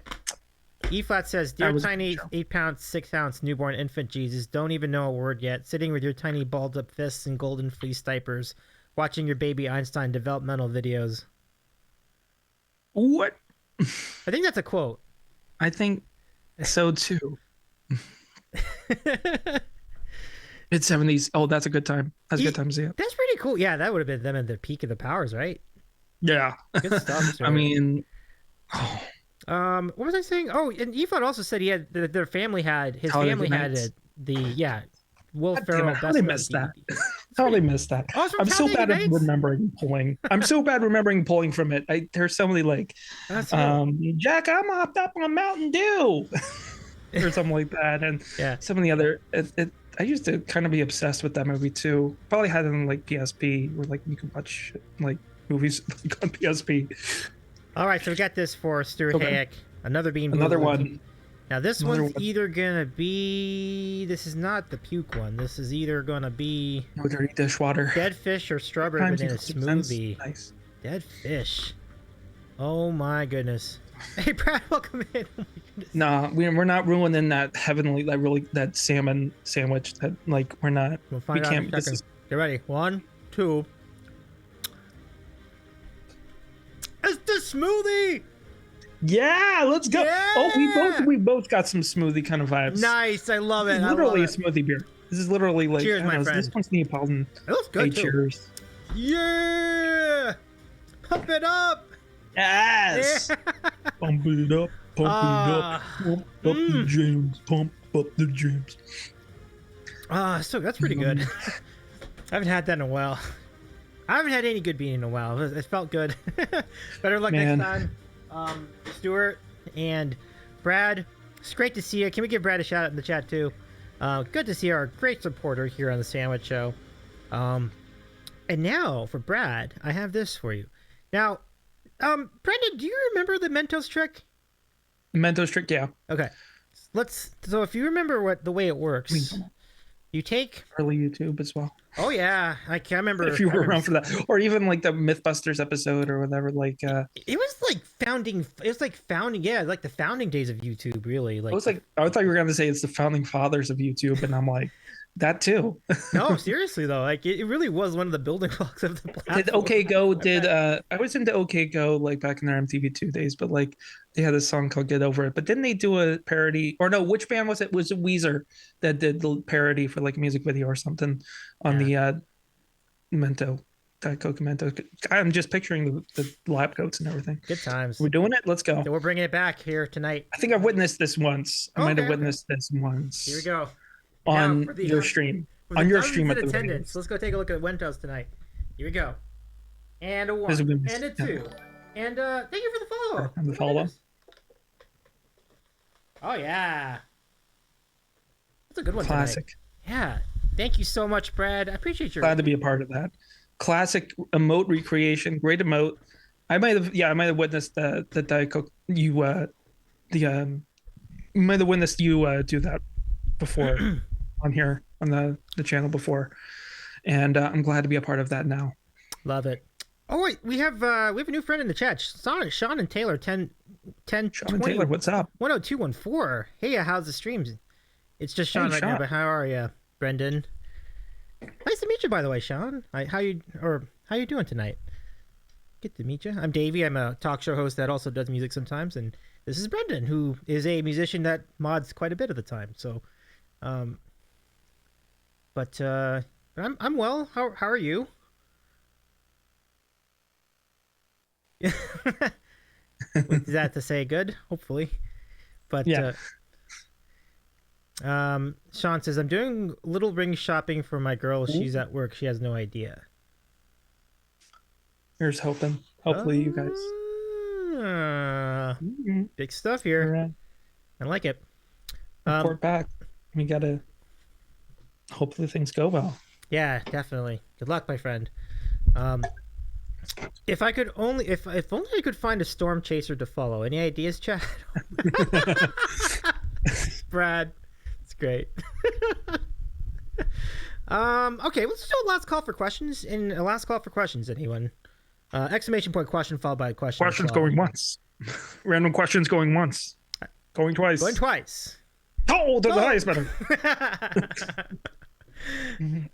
So the way you do it, exclamation point question, then go ahead and type your question in the chat, enter it in, and then we will answer the question. Pretty basic stuff. I mean, story just sounds so simple, but it ultimately is really just that. So, but yeah, I mean, but in essence, it has really been great getting to know your story. And, it is really cool to see how you got here. Nice to tell it. Yeah, it's been nice to tell it. It's nice. I'm way too overly sappy and nostalgic about things, and I think every moment that I have good in my life, I think about like my past self, and I'm just kind of like always kind of just like it's been such like like I'm sure other musicians can kind of get the pain of like putting themselves out there or failing to put themselves out there, and kind of gain some like I guess part of like there's a sort of like I guess a downside. Like I love the addition that modding kind of brings to the whole musician kind of thing, or streaming and making the whole music thing work, is just kind of communicating and being there for people. But you also gotta kind of give it to yourself and realize, okay, gotta give yourself realize your worth as well, and people care about you and what you do. And I've had a lot of luck.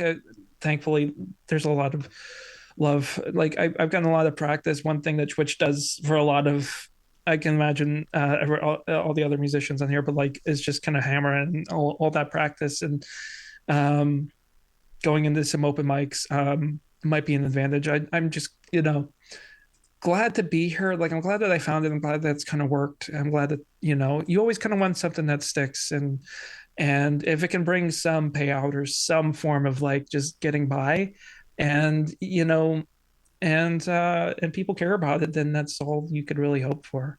And hopefully, continue to put yourself out some more, put yourself out there some more. But as a mod, sometimes I feel like it just kind of slips under the radar, or I've always kind of put myself like, I'm so, like, after 4 years and only 900 followers, it's just like you feel like there should be more, but you've also like, there's like, I could have put myself out there more or something like that. But it's just like, I've always just kind of appreciated the ride in each person rather than the number. I mean follower numbers,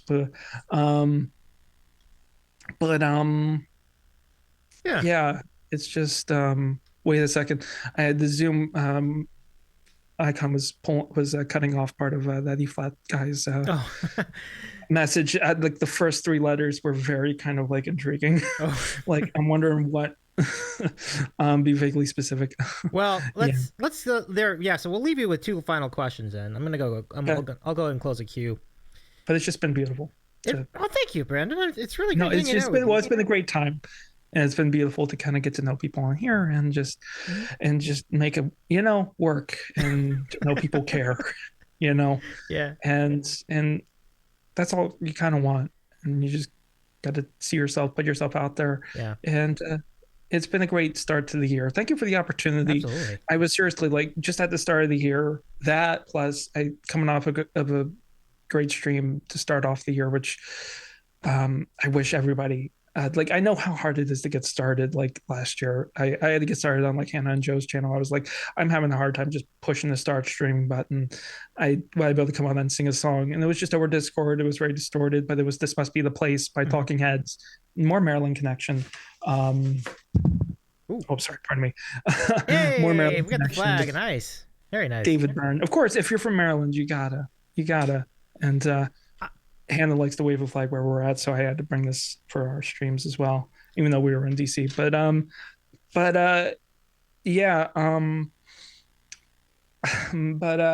I remember like last year was such a hard start. Like one thing, like the last few years being in a rut, like the last 6 or so or 7, I guess, I don't like to count it, but like years of being in a rut and wanting to do something, wanting to publish, wanting to put yourself out there, have something to put out there and publish your music and so on. I mean, it's just every year, the end of every year kind of hits and kind of creeps up and hits like a ton of breaks. Like December is always that push to like that last chance to do something, although it's not always the smartest time to do something where, you can see where you can kind of see any sort of response, or like, I don't know, like doing things at the end of the year. I don't know. But like there's always that push. Like I always kind of was like, okay, I'm gonna do something, I'm gonna put out something, I'm gonna make something out of this year. And then January always hits like a ton of breaks after not happening. And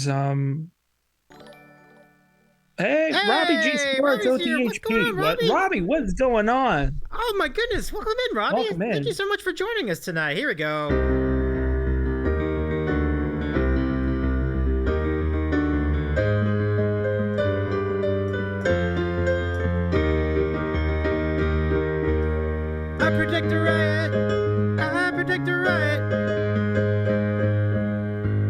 Robbie G Sports OTHP joining us after a what must have been a riveting show, episode of On the Hill of the Sports on the Hill podcast. For the record, more DMV representation, right? Yeah, there you go. They got more DMV. More Damn. DMV. Jamie, what's Robbie, up? Welcome in. Good to see you. Robbie's just in big letters. I love that you're a Caps fan. There you go. There you go. Yeah, it's a tough thing being a Caps fan, but at least we have this, so it's fine. Yeah. Well, I mean, this year, yeah, I know what you mean. I mean, we have an Ovi. I mean, who else is chasing the great one? I mean, who else is? I mean, literally chasing for all-time goal scorer in the NHL. I mean, at least if we lose, if OV scores, I mean, he's not in right now, Champ. but can't really kind of. I wanted to say hello to DC People's Champ as well. Champ and Robbie together.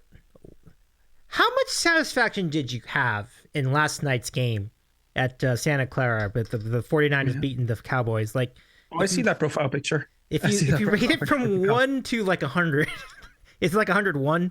It's good to see you again, everybody. Yeah, go follow Robbie G Sports OTHB and DC People's Champ. They're really fun sports broadcasters, and it's really good. And they cover all the local area teams and some national stuff as well. So thank you for the raid tonight. We use enthusiastically, Brendan. For sure. Hey, stream subscribe. I'm a talk show host that also plays music sometimes, and that's not a good description. I should say I'm a variety streamer that covers a lot of different subjects, including conversations with fellow Twitch streamers. I also play music on stream, and I also board things. Very fun. Yeah. Oh, thank you. Thank you very much. A lot of great parodies. Appreciate. Oh yeah. Parodies on streamers. Kind of like inside jokes and all that, and like a lot of great like and one thing about Davey that we were just loving, like I think we rated Halloween night, the first stream up at the Airbnb, and we were just me, Hannah, and Joe were just all kind of just like collectively in awe of how well you were keeping character as your neighbor, just bumbles. Really. I mean, you have to, yeah. That's amazing. Yeah. Oh, I mean, on stream, if you're gonna do a cosplay sort of stream, or like, you know, Carmela and Julie kind of swapping, you know, sort of like kind of persons, or making it like, or like going as each other on stream. I mean, you got to keep up with it. You got to have like a little bit of like, but it was very kind of just improvisational, just like the way have you been a part of any improv group? Like just you hold characters so well, like you just like, that was just perfect. We were just in awe. And the music streams, I remember just freaking out back in June, I think, when I got a chance, when I saw you were doing music, and I was like, oh my God, like, how are we not in there right now? Like, we had to go raid or something like. Oh my gosh, Robbie, thank you for the resub. 6 months, holy cow. And Brendan, I really appreciated that raid that night, because I think you were one of the first streamers to raid like a de facto music stream, and it was like my first attempt at it, really. And so that meant a lot. I love seeing that. What was that? I think it's just, I love seeing that. I mean, I think one thing that Twitch has brought about is just brought back that primal sense of music, where it's just like away from the industry, you know, where it's like, I'm still going to push for that, and I'm still going to get published. I still want to be a part of that sort of, but I'm going to make it, you know, my own way. I might as well. I made come this far, but it's just nice to kind of, it's given my listening habits such a more primal sense of like what it's like to be a musician, what it's like to play music. It's like, it's in everybody. It's something that Hannah and Joe had really kind of taught me as well. Like, we just jammed with random people in the park.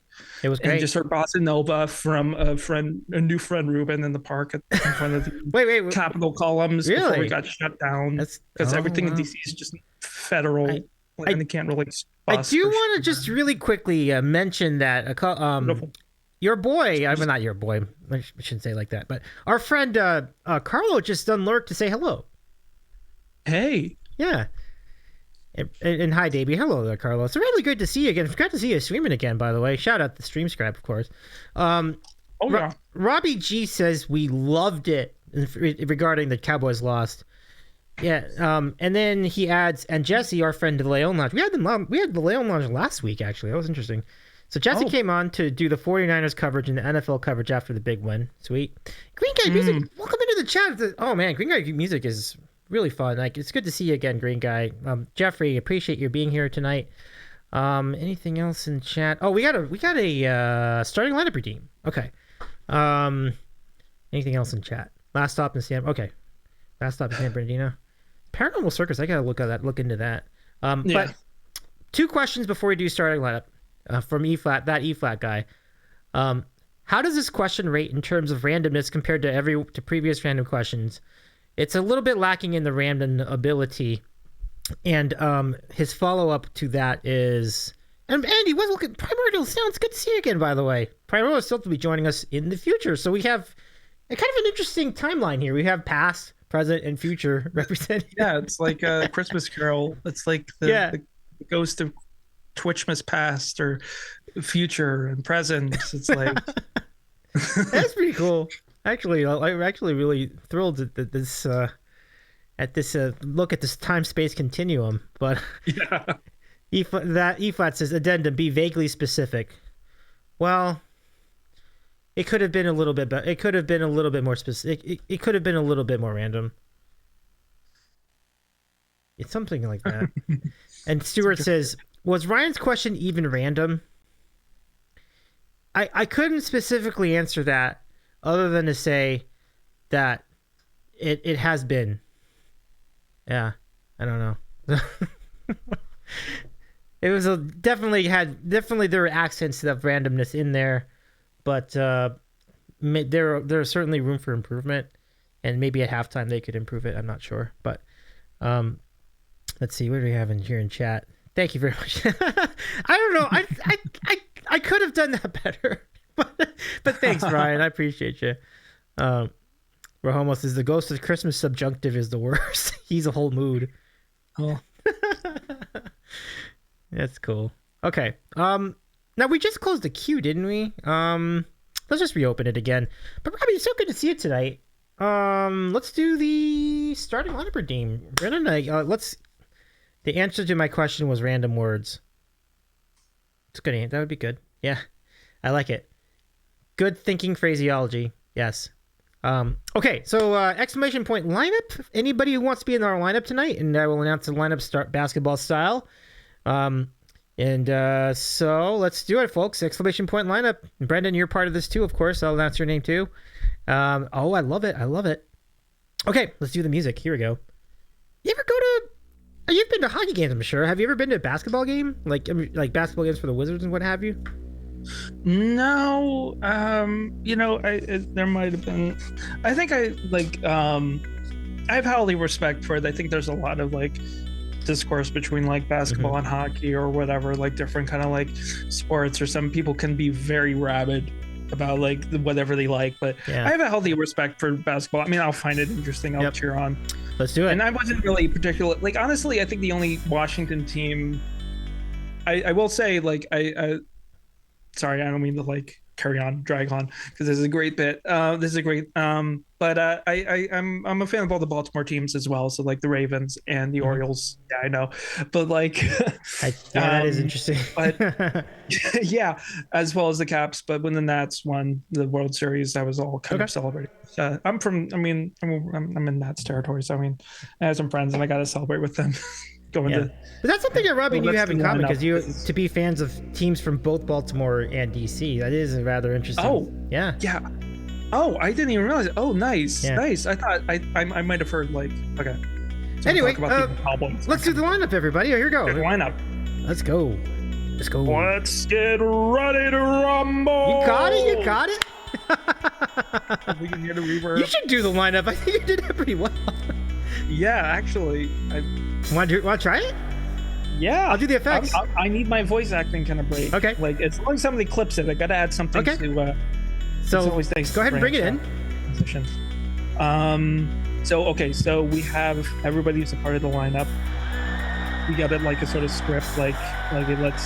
So let's start with... well, let me introduce you first. And now, substituting for me in the starting lineup tonight, our collab guest, a singer-songwriter from the proud state of Maryland, ready to put some Old Bay on just about anything. Indubitably Brendan. And now, Brendan, thank you, Davey. Take it away. And now your starting lineup for the Davey is eating a sandwich basketball classic.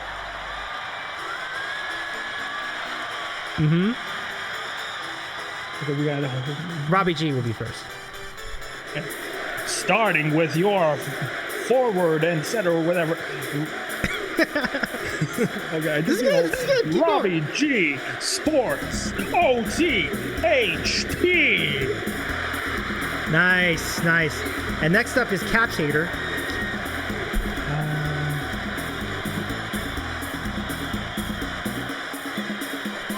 Okay, say it again. Okay, I'm just gonna leave it. Well, our friend Stuart, aka Caps Hater. Oh, okay.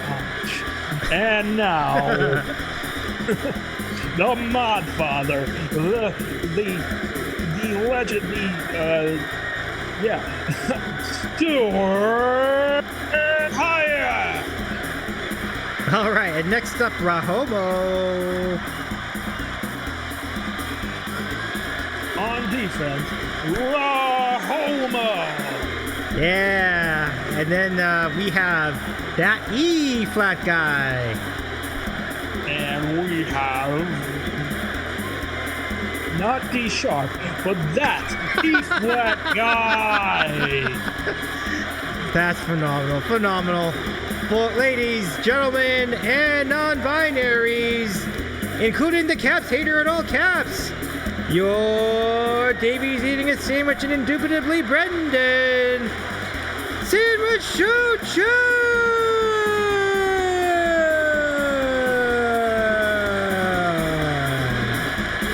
Unleash the fury!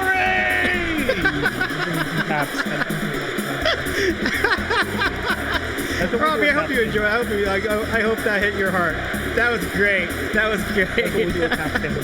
Oh, I love it. Get the vibe in the last final minutes. Oh, that's perfect.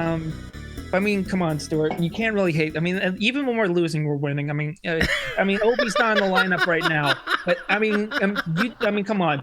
I mean, at least we get to see someone go for history like every night. If Obi scores, it's kind of like, okay, well, that's another step toward the milestone. So it's like, okay, I'm just gonna say that and leave it at that. Like, I mean, he's not in the lineup right now, but like, I mean, Russian machine never breaks. Yeah. Like, okay, so some inside that's a legit thing. That's like, okay. Oh my god! I gotta stick with my boy. I saw Alex Ovechkin get drafted in 04, and I gotta stick with my boy. I saw him win a cup, and he's and this is my team. This is my home. This is it. I mean, I know a lot of people from Maryland kind of resent like St. Louis and other teams or Baltimore for not getting a team and don't like the Caps because of it. But I gotta go with the Caps anyway. That's an interesting sidebar. Like Baltimore no selling the Capitals because of that. That's like being petty. Yeah, I mean, that long, like family. It's like 50 years of them doing that. It's like seriously, yeah. Wes Johnson. It was Wes Johnson. Yeah, I've seen him in person. I'm pretty sure. Just walking around Capital One Arena. That's pretty nuts. Whatever it was back then. But he's great. Wes is great. Yeah, 1,000 points for that Wes Johnson. See, Robbie knows. Robbie, of course, knows. We might have ran into each other at a Caps game or something like that.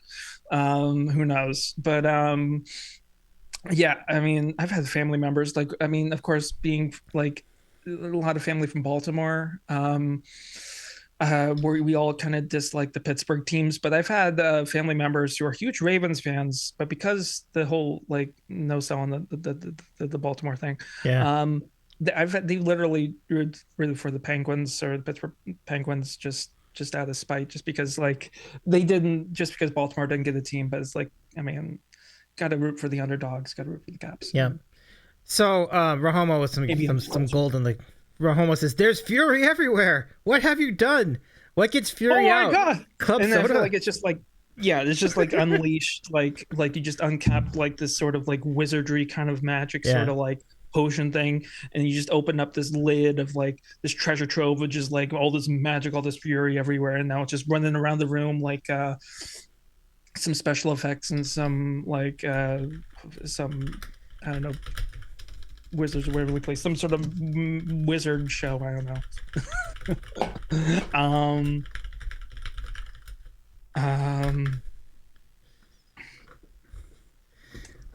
No, that's great. That's great. So let's do a last call for questions. I think I don't know if the queue is still open, but feel free to throw it in the chat if you want to.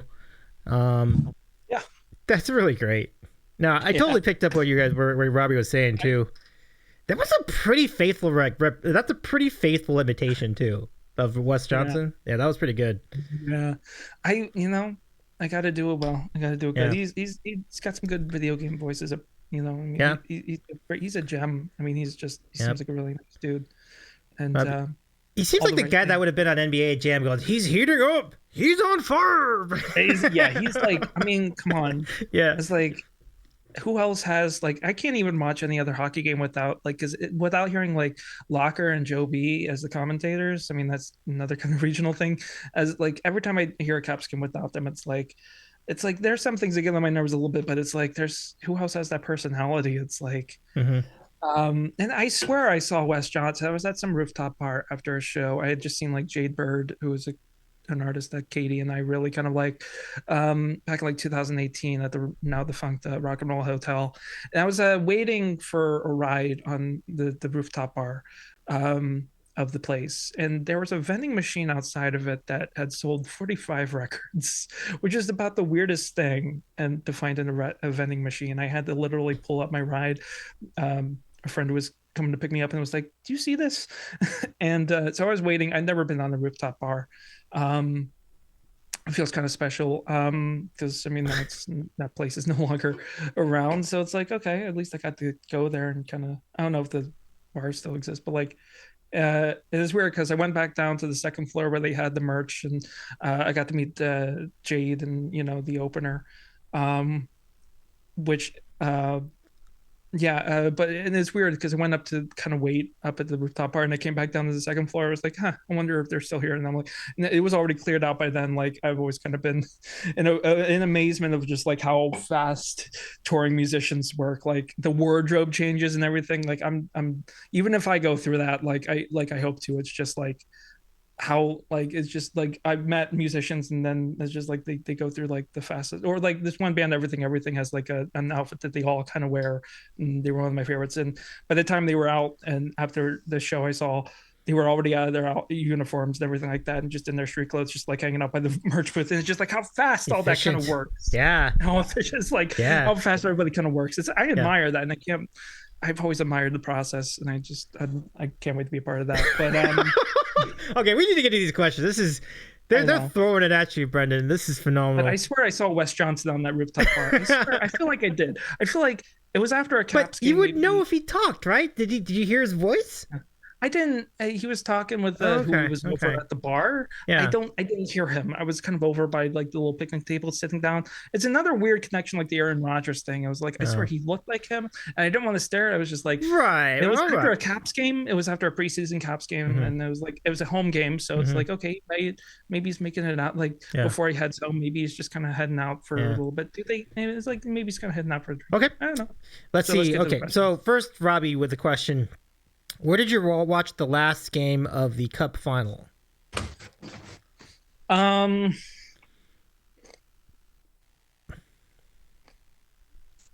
did you watch the last game of the Cup final? Oh, man. That was a crazy night. It was packed. It was at, I won't say the name of the place, but it was at a local bar. It's where my friend Katie used to play at. Before I knew her, really. And it was just packed. I think Peter Bondra was there, like in the back, who was one of like the Caps greats from along with like Olaf Kolzig and some of the Caps greats before, they kind of I mean, I guess through the kind of like woes of the Stanley Cup final loss in '98 or something like that, but still like one of the some of the Caps grades before they really kind of got to that level like that they are now, and go on to win the Cup and everything like that. But I didn't really get a chance to go in line and meet him. Yeah, Bondra and Kolzig. I was so good to see Kolzig on the. I'm sure it felt good to you just to see Kolzig's name as the goalie coach, especially for, I mean, he probably had a hand. I mean, for something in connection to something as great as the save. Obviously, I gotta put Holtby just for getting us there and doing something that most other goalies will not be able to kind of amount to, but like who knows. Always like Holtby's kind of got that Anthony Emme thing where it's just like he's good enough. He was good enough to get it done, right? Like would he necessarily make the difference in the game? Really probably not, but yeah, that's a good point, right? Yeah, only the goalie is just like, but sometimes he was great, but like sometimes all you need, right? Like if you've got a great it's that momentum. That's the part of the playoffs. It's that momentum that kind of takes you there. There was something that snapped in that second round. Like we're not going to get ousted by the same team every year. It was a really wild final. We're gonna go for it. Yeah. If you have the momentum, you just go for it. And are you talking about the East? The East. It's amazing because yeah. It's like when you get there, when you get to the Stanley Cup Finals, it's amazing how much of a team effort it is. Yeah. Like how much I think it was Grubauer. I always get confused. Like it's not Neuwirth, it's not any other. It was Grubauer. Okay, right. Who was the backup goalie or started off the playoffs for us? Who was Neuwirth. absolutely phenomenal. Or Grubauer. Oh, was it Grubauer? I'm trying to figure what year this was. Okay, so at one point Grubauer was with Colorado, right? So this is before that? Yeah. Okay. Yeah. Okay. Which I mean, Burakovsky, Berkey winning twice. Anyway, but it was Grubauer. The thing is, we've gone through so many goalies. We've had so many goalies to get to that point, and of course, Grubauer kind of started off that sort of run, and then he kind of got pushed aside, and Holtby kind of took over. And it's amazing we even lost like only one game just because of that one save, and it kind of that was the momentum. I mean, just when the moment hits, it's like nobody had Holtby. Like Holtby's had his disappointments too, but I really like him as a person and how vocal he is about things in a pretty kind of ignorant kind of side of like sports. Kind of like he's pretty vocal about things. And I really like him as a person and as a player in that moment. But I mean, he's had his downfalls. He's had his moments. Like, I mean, we had to say goodbye at some point, but nobody had Holtby like we had Holtby during that 2018 kind of like cup run. Nobody had the save Holtbeast like coming home to that sort of like the save kind of homage. Like I mean, it was just like I have to go look at Wikipedia to figure out what the save was. But it was. I'm sorry. You should look up. The actual play. I'm sorry. Yeah, the actual play. It is one of the best. I'll look it up. But meanwhile, we got these questions. I'll share it with you. Don't feel the need to like. I'll gladly take the link. You already do so much good work. Like I mean, I'm just gonna share it. I'm gonna share it in the Discord. Okay. As well, some photos from the. Are you on our Discord? Let me invite you in case. Oh yeah. No, I'm already on the Discord. I think the last time I rated, I was like, okay, wait, am I not in there? God damn, let me join.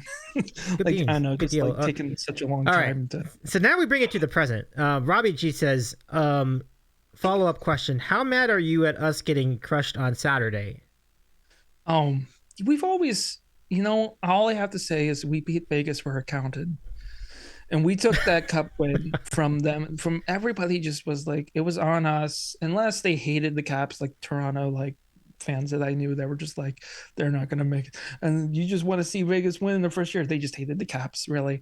Vegas should not have won the first year. That would have been disgrace. It was just like it was too much too early. Like it would have been too much early. Is exactly right. It's like it's a reason like they've gotten it all, and especially for like I hate that whole sort of like okay, the worst starting like the worst like start to a franchise team like the Caps, and then the best start like to a franchise team or like or whatever as it was like I don't know it was like it was so sweet, like it's part of the like I don't know, like them just kind of like getting everything, just it was so, that's part of the reason it was so sweet to see Vegas just totally miss the playoffs last year. Yeah. You're savoring it. Oh, I'm taking that. Yeah. I mean, it's kind of remarkable. Like, I don't think people realize, like, I follow hockey more than, I mean, it's just one of those things where it's just. Talk about it. It's hard to find people to talk about it with. So it's dude, we got Robbie.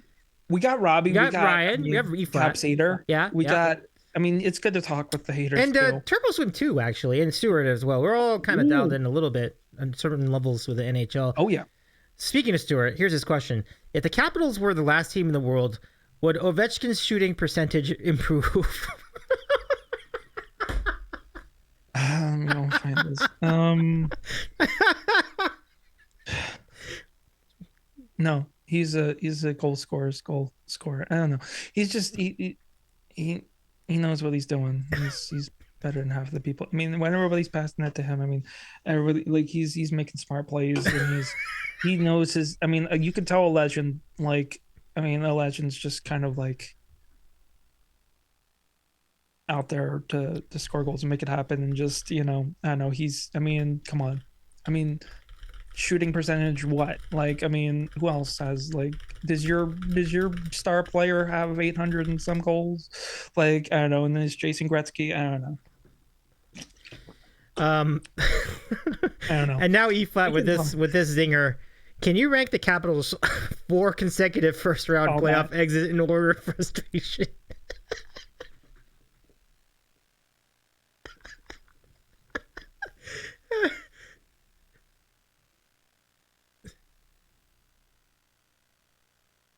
Oh man, that might make sense. Well, actually, so first, and actually gladly, so, more hits than the next 4 top goal scorers, yeah. And he plays physically too. He's pretty good.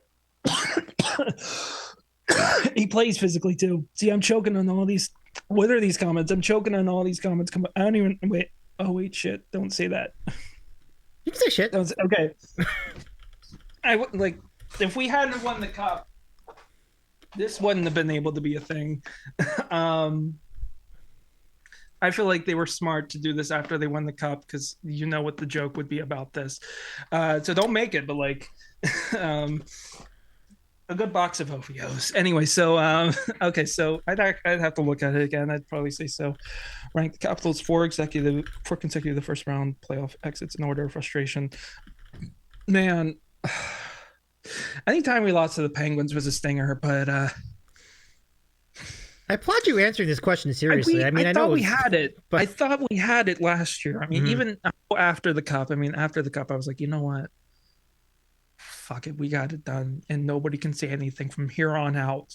Last year, I really feel like we could have had it. I was waiting to do a birthday stream.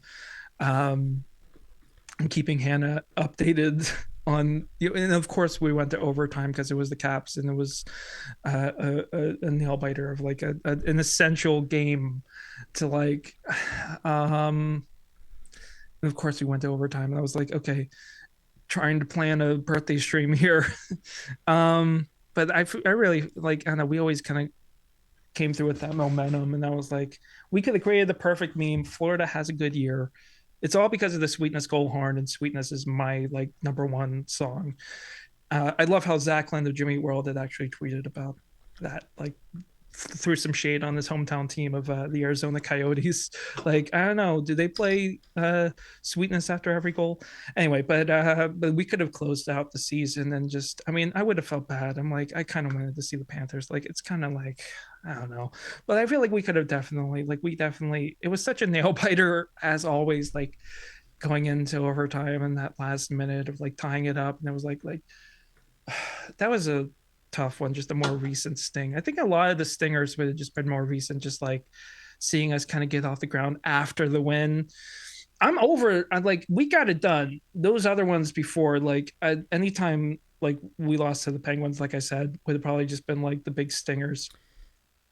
Well, you could also add. I'd actually say, okay, first round exits. I was gonna say, if we're talking like just like big stingers, there was of course the Red Wings and the '98 Cup, or the night, yeah. But first round. Do you mean the one where they got swept? Yeah. Like, weren't they swept by the? Or am I thinking of a different team? I don't know. Why are you bringing it up? I'm just asking. I'm trying to figure out which one was which. No. I don't know if we were ever swept, but you know who wasn't swept? Ovi. Isles didn't do it. We were just playing piss poor that it was a pandemic season, pandemic shortened playoff kind of year, but like we were just playing piss poor. We were not bringing it. They did not give a shit during that. And I don't even know why we even made the playoffs. But you know who didn't get swept? Ovi. You know who did get swept?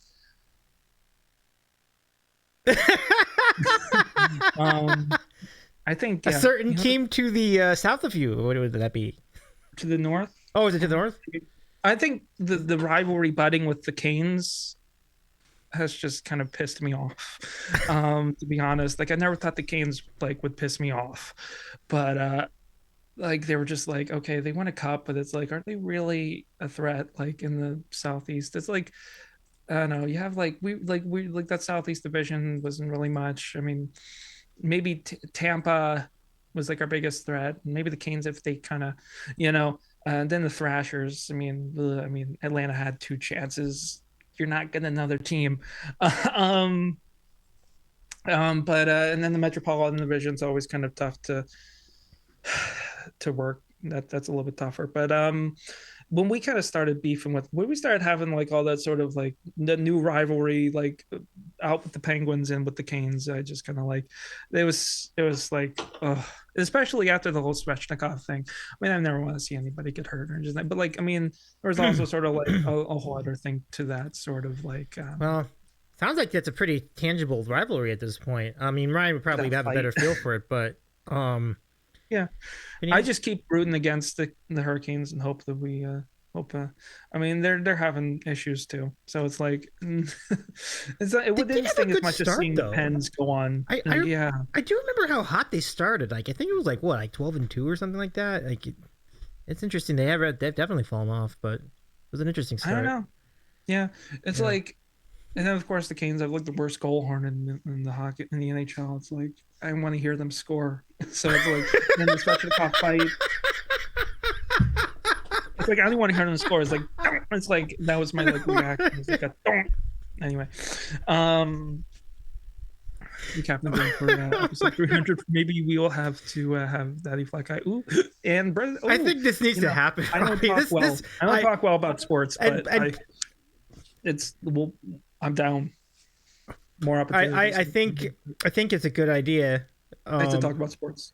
I will say, if I could play one game regularly on stream, if EA ever gets their head out of their asses and somehow they like money but they hate money too, because if they ever allowed for like NHL games to be available through like Steam or something like that, or something like, I mean, they're missing out, because like I'm not going to buy a console at this point. I'm not even like console PC gamer. I'm not even a gamer, so I don't have any opinions there, but it's just like too much a hassle. I'm spending money on music gear and equipment to make that work. It's like, to do everything I need to give myself the leverage to put myself out there and play out. I don't need to spend money on an Xbox now, I mean, or a PS4. But if I had access to NHL, like every time I go to my brother's place, I'm like, I'm just gonna sit and play NHL if I can, like, and because there was just like the Be a Pro season was always like, I mean, the evolution. I mean, growing up with that, the games was always like, the 90s stuff and the 2000 stuff was classic, and great Jimmy Eat World tunes in the soundtrack. It seems crazy that they wouldn't put that on. It's like EA hates money but loves money. It's like they just want to get it out of you within the actual game and just unlock everything. Like you have to unlock me to be on the show or something like that. It's like I don't know, whatever. Dumb joke. I'm trying to make an great. So first of all, Ifat says he was in the building for the OV Shevchnikov 5. Wow, but he also, man. It's wild. That must have been exciting. If it wasn't for the fight, I would have forgotten the Capitals were there that game. Well, hey. Yeah, that'll happen. But if I could just play NHL regularly, yeah, I would actually probably do that. Or probably make way for like at least. I mean, I had to get rid of some Steam games just to kind of have enough space, just to like kind of work with like because it just takes up so much, and I don't really play it too much. Or like speaking of GTA 5, but and I'd rather put it toward music, but because that's the most momentum. But man, I would actually play NHL. It's just such a fun. Whenever I get drafted in the Be a Pro mode, when that came about, I'd always get drafted to Toronto, and then I get like taken down to like their minor league team. Like without kind of fail, it's like another like draft to like Maple Leafs. I get that Flat Guy. I'll say this conversation got contentious in the last like 30 minutes. It's pretty wild. Sports will bring it out of you. Oh yeah, 100%. I've been there. Yeah, I'm there with all the baseball. We're embracing Davey talking about hockey. I'm happy for him, honestly, and savoring that. Yeah, Robbie, we love you for it. I was actually really looking forward to catching your VOD too, because like it just seemed like a great week to do that show. Like it just so much happened. Like we can talk about. I think the Washington Wizards won a game, so like that was also a story. Like, I don't even know what's going on with that. Like the story of the week in DC. Like I get it. They won. Like what? Who? No, it was exciting to watch the O's. Like I don't even know what's going. Like I'm here for it. Like okay, like I get it, I get that. I don't even know what's going on, but I get Yeah. it. Like it was exciting to just see the O's on a 10 whatever game streak last year, during like the midsummer or whatever, and but I totally get it too. Like I went into kind of like I guess Ashley of CA in LA, she'll just if you get her talking about like the O's. Really? They'll talk about it. I don't know. I always get is that confused. Or I always get names confused. Like you weren't? Yeah. So it's either whenever there's two. it's either Courtney or Ashley. Yeah. As big as no, big the, O's the have one on the been. right. The one on the right. Well, no, that no, would it's be like they Ashley always if it's the one on the I feel right. like the Yeah. worst Okay. friend, but like also just for like of like everybody. But like whenever there's two of anything, with like columns and rows and all that stuff, I get confused. Mhm. But like I don't know. I went in and she was just kind of going off about it. But like I was trying to say like, hey, look, we're actually not sucking now. We're actually like 10 games. We just won our 10th in a row, 9th in a row, whatever.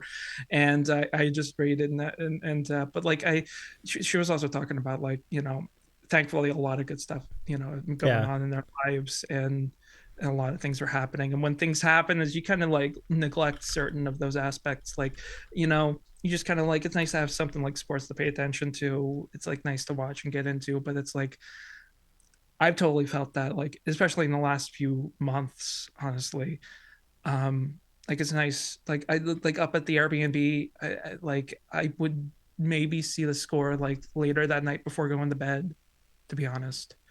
SFX Pines, what's up? No, we love I'm the not late at love all. the late Raiders. We love the late Raiders. I I'm into always it. do that. I'm like I go to their channel and I of the person, I'm like, shoot, I missed it. Let me go and get the recall, especially if I'm subbed or gifted a sub or something like that. Like I always participate, always gotta Yeah, love the late definitely. Raiders. I'm feeling. Always love the Thank you late very much for rating. It doesn't matter if you're late. We're Thank cool you. with it. Seriously, Great to see you, though. being here, it's great. Like Yeah. seriously. And Robbie's brought great fun to this interview. Um Oh yeah, But 100%. yeah, when things go on in your life and you to a degree of like where you want it to go and musically, I would just see like up at the Airbnb, I'd see the score. I'd be like, oh, they lost. Oh,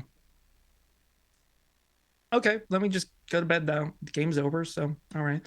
I was trying to figure out ways. There was one home game that I was like, oh, we could go to one, but we didn't have enough time.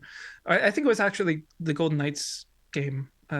They played the Caps at home, and on like November 1st. But I don't know, we were already kind of running out of time. But like I don't know, when things go on, it's just like you just kind of like it kind of escapes you. So I totally get Ashley's perspective in that, like and then of course being all the way on the other side of the country and knowing kind of the history of the O's, it's just like you kind of just know like, oh, it's just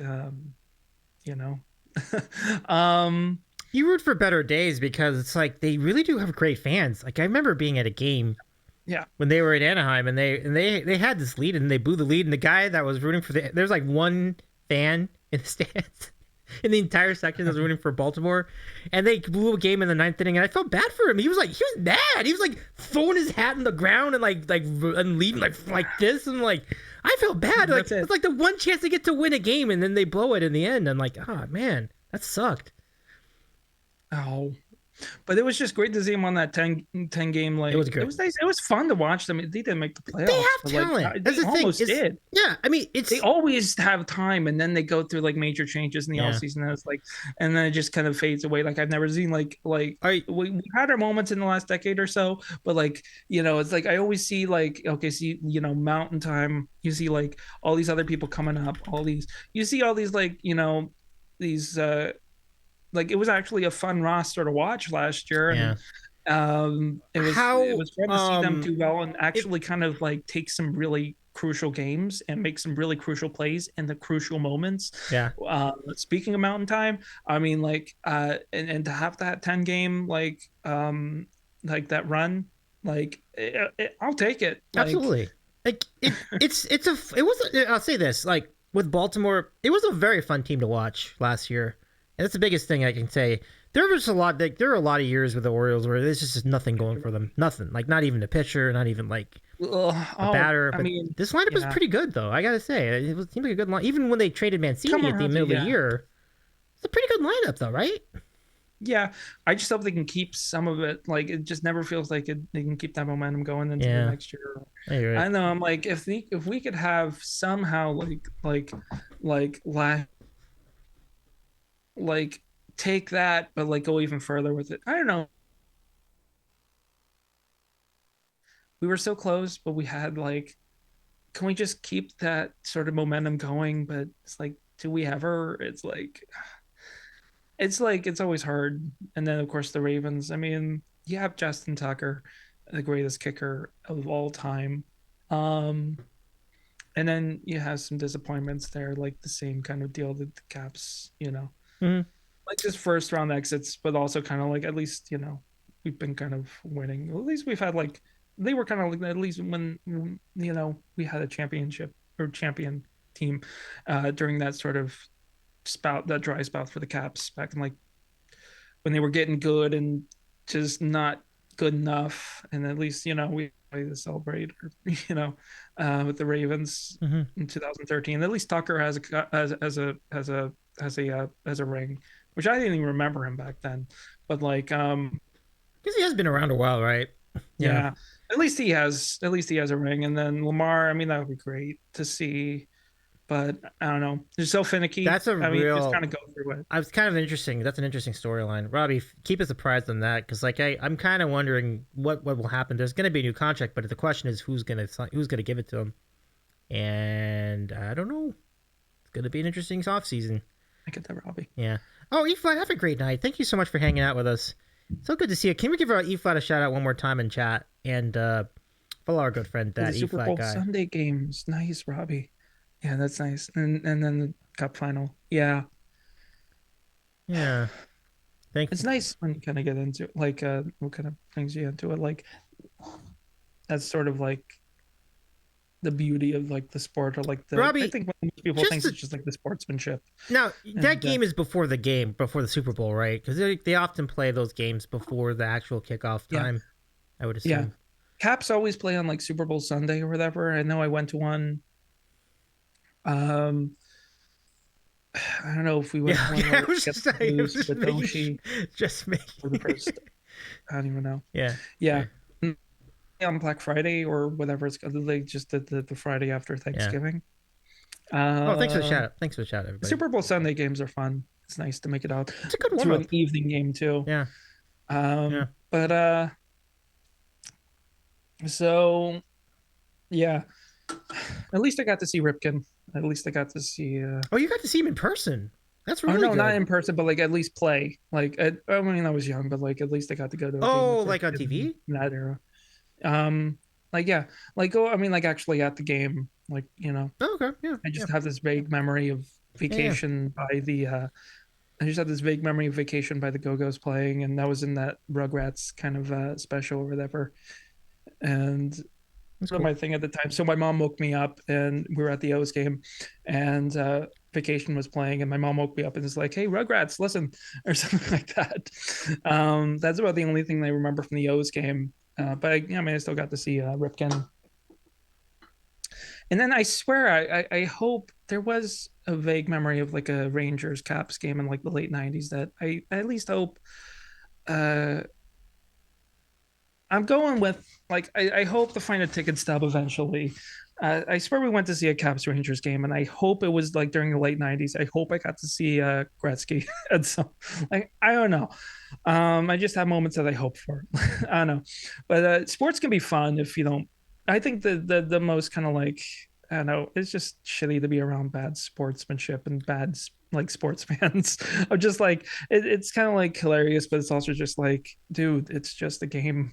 It's just like the when you leave out the anger and just kind of like you have other stuff kind of going on. It's fun to focus on. It's fun to go to the games, and there's I mean it's important to get involved. I mean, there's still some other like kind of like you know concussion kind of I don't know taken care of. Just in case I forgot.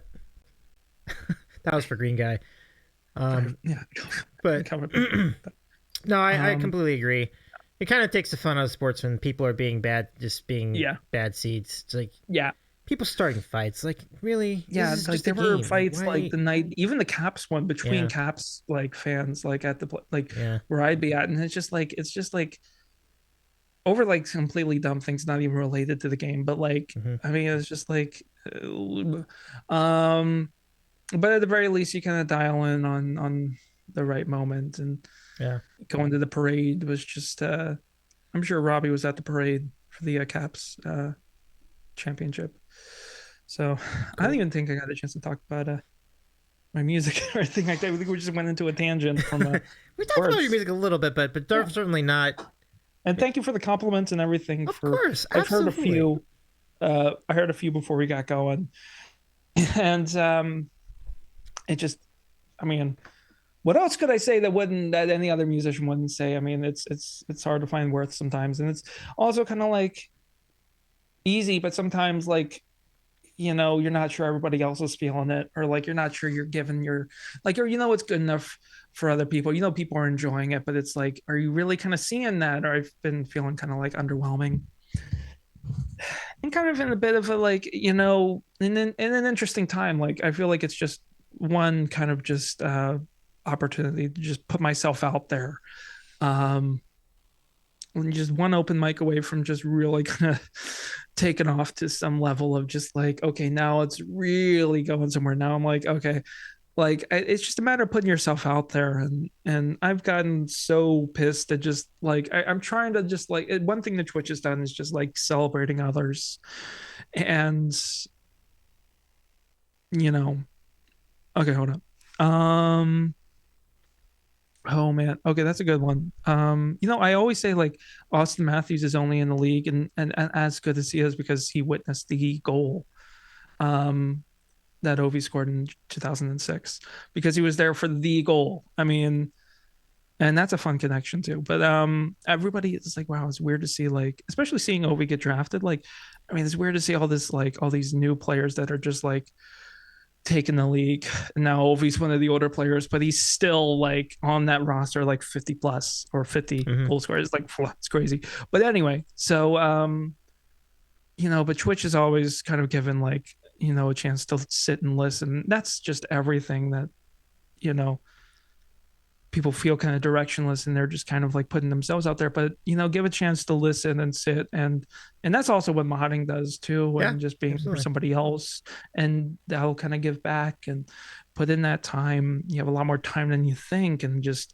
and Twitch is given that chance to listen and celebrate others, and not get so impostered out with just like, jealous about, like, I mean, to take like the whole kind of lead from like Carmela's song "Jealous." Yeah, I was gonna say, are you just jealous?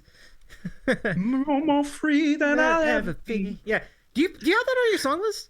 I've done it before. Like I did Okay. it the first night because there were the chords. Like I've done a live learn for it. Mhm. I'd love to add it, and the key change is great. Oh gosh, it's a great And song. I did it well. But it's just like, how live learns are. You know how like you just want to go over a song, and it was the night it came out. Like I think I made a kind of goal like that and blood in my hands Mhm. after being around for the single release party to just stream and do the song. Oh, that's awesome. Yeah. Like as it that night, to just give it a go. But I'd really love to have it. But instead of being jealous, just trying to teach myself to just learn, just like, Well, have a good night, everybody Robbie. kind of has their process. Everybody kind of has, and I have mine, and mine kind of required a lot of time, a lot of just almost like a meditative kind of, just like, without really like properly focusing on meditation, but like just a lot of time to myself and understanding myself, and other people put themselves out there. It's weird. Between Katie, who put herself out there, and had, Dylan to kind of prep her up and put her in, just kind of, make her feel part of the IRL scene. Then you had kind of like me, kind of like taking it easy, and kind of like just taking in each day, and just kind of like, I don't know, kind of like being a little bit more reclusive about it, but also kind of just, I mean, that being part of my journey, just kind of like just really understanding myself, trying to like, just having that time has been everything, and to be able to kind of exert like some level of like, you know Mhm. what I'm doing now. I mean, it's just it's just a matter of time. It's just like, putting yourself out there more. Yeah. And that's all it really kind of is. It's just, I mean, you can do anything. It's just, you gotta just go for it, or work with it. Yeah. Or I wish I could say it better. Maybe I'll probably describe it better at some point on stream, and just kind of my ramblings, or not ramblings, but just no worries at all. No worries getting at all. into the deep. But I feel pretty good. I feel like you caught me at a good time. I'm hoping to make it out to an open mic soon, maybe this Wednesday. Oh, nice! With some of the IRL gear. Yeah, I really just want to go up there. I feel like the energy, and I like my chances. I like Twitch has given a lot of practice to a lot of people, including myself, and it's amazing. It's just like to see people kind of, it's like, I hope they can stream from it, but I'd love to just. I've been kind of working out a set list. And good night, as of X Pines. Robbie, have a great night as well. Good night, Robbie. Take care. It's so good to see you again. Yeah, go follow Robbie Sports, Geo Sports OTHP. I'm hoping I can jump on that show at some point pretty soon. So, yeah, take care, everybody. Maybe me as well. Oh, I want that episode between E Flat, yourself, and Robbie. Let's go. Okay. Let's go. I like it when you say you want that, because I've done that. I'm like, oh my God, I need this. Like, or there are two people from like the same area who, like, two Twitch musicians who have never met each other but go to the same studio practice center that I wish I had here, to just perform at, like almost like open mics, but it's like a whole like kind of like it's a whole thing, and they go to the same, like Oli had an introspection. If I could just see them, like I just wish at some point to see them, like kind of do some sort of like to see them at least in post form, at least like, in recovering, like at least in recounting like the night, or what was the word, like just, I mean, how the odds of them being at the same studio center, like there's so many moments I've said, like, I want that to happen. Like, I want this to happen. Like, oh my God, like how many like collabs I've wanted, like Hannah, like, oh my God, you and this person, like this, like when she went up to Philly, but after her time in DC with us, I was like as we were leaving, I was like, man, I got to see you do a stream with Kevin. Go bother this one dude, Chris Jameson, and his record shop, and along the coast of like the Long Beach, kind of like along the coast of Lake Jersey, since like Philly and Jersey are kind of like one and the same. And like go stream with Kevin, go stream with and if you get a chance to meet up with this kind of person that I know is from the area, but it's just like being kind of in like kind of getting the chance to kind of perform with others and be as much in love with other people as you are with what you're doing. It's just like, it's so good to see, just like, it's so good to be a fan as much as to have somebody you could platform and support as much as you would yourself. And Twitch has just been great for that. And absolutely. I'm open to just, it's been, I don't know. It's weird to like suggest it to people without coming off like a cult, like I don't know if you've ever kind of been like, somebody who's kind of been in that sort of stuck position, trying to get things going, or just hasn't really had many kind of like opportunities to play out or do as much other than open mics, and want a little bit more like an opportunity, an excuse to do this. Yeah. And it's kind of weird to like reach out to somebody, like I was saying earlier, and not feel like it's a cult, but I don't know, we do things out of love. Yeah, but it's clear that there's a lot of love for you too, Brendan. Thank you again. Thank you for having me. I'd love to get you back. We'll get you back at some point, hopefully. And but give me back in the summer. Give me back in the summer. Yeah. And I will bring a glorious crab cake. Or I will have a freaking, like, this is about as long as it takes for me to get through maybe like one or two crabs. I know I'm a slow crab eater, but maybe I'll get through. Like, I've eaten crabs up here before, like in my studio space at like the beginning of the pandemic. It was weird, but I will like, I'll just have like freaking like straight up crabs like on stream on interview. I'll have like a secondary cam or something like that. Hope like, or at least I'll come back with a sandwich. Okay, I got it. I'm getting ahead of myself. I'm gonna come back with the crab cake. Do both. Sandwich. You don't have to settle on one. Just do both of them. Do both. Okay, do both. Crab cakes and a sandwich. That way you maximize your flexibility. Oh yeah. I mean. Oh man, that's a lot. It would be a lot. It would be a lot. I admit that. But that's a good idea. I like your thinking. But yeah, definitely during the summertime or the warm kind of got him time, or maybe All right, Let's see. so I only have one more question. Where would you like to raid tonight? And we're gonna run some credits while we do that, and then roll it on out. If we're, I did just see somebody. Oh wait, Lime, how you doing? We're just about ready to. Better late than never. Absolutely, Lime. Hey, It's good to see you. By the Lime. way, Well, it's good to see you anyway. up, Like Lime? anytime you show up. I mean, yeah.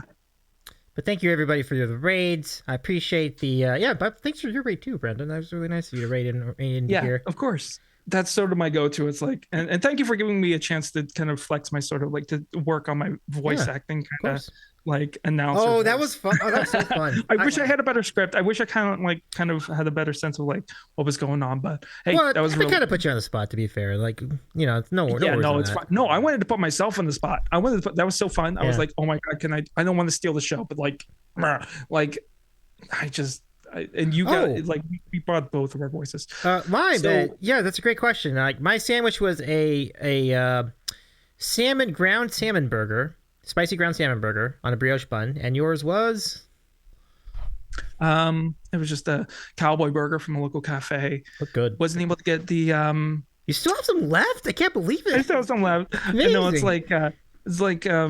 This is showbiz. It's like, you take a few nibbles and then you kind of pass it on. Oh, okay. Yeah, that's true.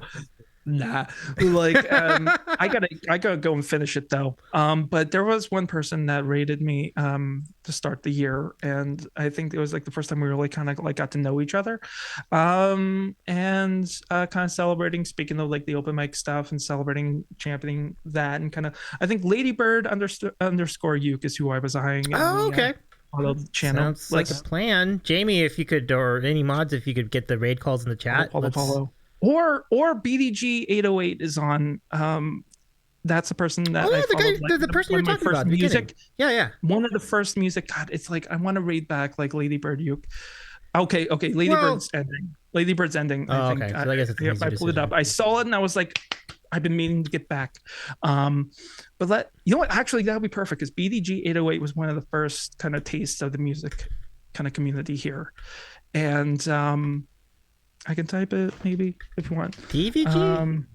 BDG 808, like BDG with like spelled out, and then like 808s, like 808s. Oh, you really spell it out. Okay. Yeah, you really spelled it. That's a good. I like that emphasis a lot. Thank you for having me. Got you. Thank you for absolutely. Always good day to have sandwiches. Anyway, let's go ahead and comment. Well, absolutely. I mean, you brought it tonight. I appreciate you. Let's go ahead and copy the raid calls. We'll go ahead and we'll say hello to BDG 808 and bring this entire journey full circle. Brendan, thanks again. We'll see you around down the road. That's perfect. And we'll start the raid now. And go follow BDG 808 once you get there. And hold up. Oh. Holding up. What do we got? We are held up. Oh, this is like the tense moment that I feel on stream sometimes. Oh, I've been taking them and doing some thank cleanup. you so much for you did not have to do that, Brendan. Thank you though. Thank you very much for the resub. Oh my goodness. I gotta have those like I did it like I did the pump it up kind of gesture on stream, so I gotta have it now. I gotta at least have it for like so thank you. Let's pump it up to end it out. Let's get the raid going. Sorry get the about books. that. Let's copy the raid calls, everybody. Now let's go over to BDG 808 and say hello and give our friend BDG a follow and let him he's great. We'll let him know that Brendan sent us too. I think he'll appreciate that. So take care, everybody. Have a great okay, let me try that again. It's because I canceled it. Let's attempt that again. All right, here we go. Okay. Yeah, that was my fault there. It should be all right. Yeah. Okay, cool. Happen to raid. Pump it up, everybody. Pump it up. Work time. Work time. Go check out the VOD or the oh yeah, definitely. Go check it out. I gotta check. I gotta get to that. For sure. All right. Good night for now, everybody. We'll be back definitely on Wednesday with a random question show, and possibly even Tuesday, but certainly Wednesday at 9:00. So take care, everybody. Thank you again, and we'll see you next time. Right. Bye, everybody. Go sad, BDG. You.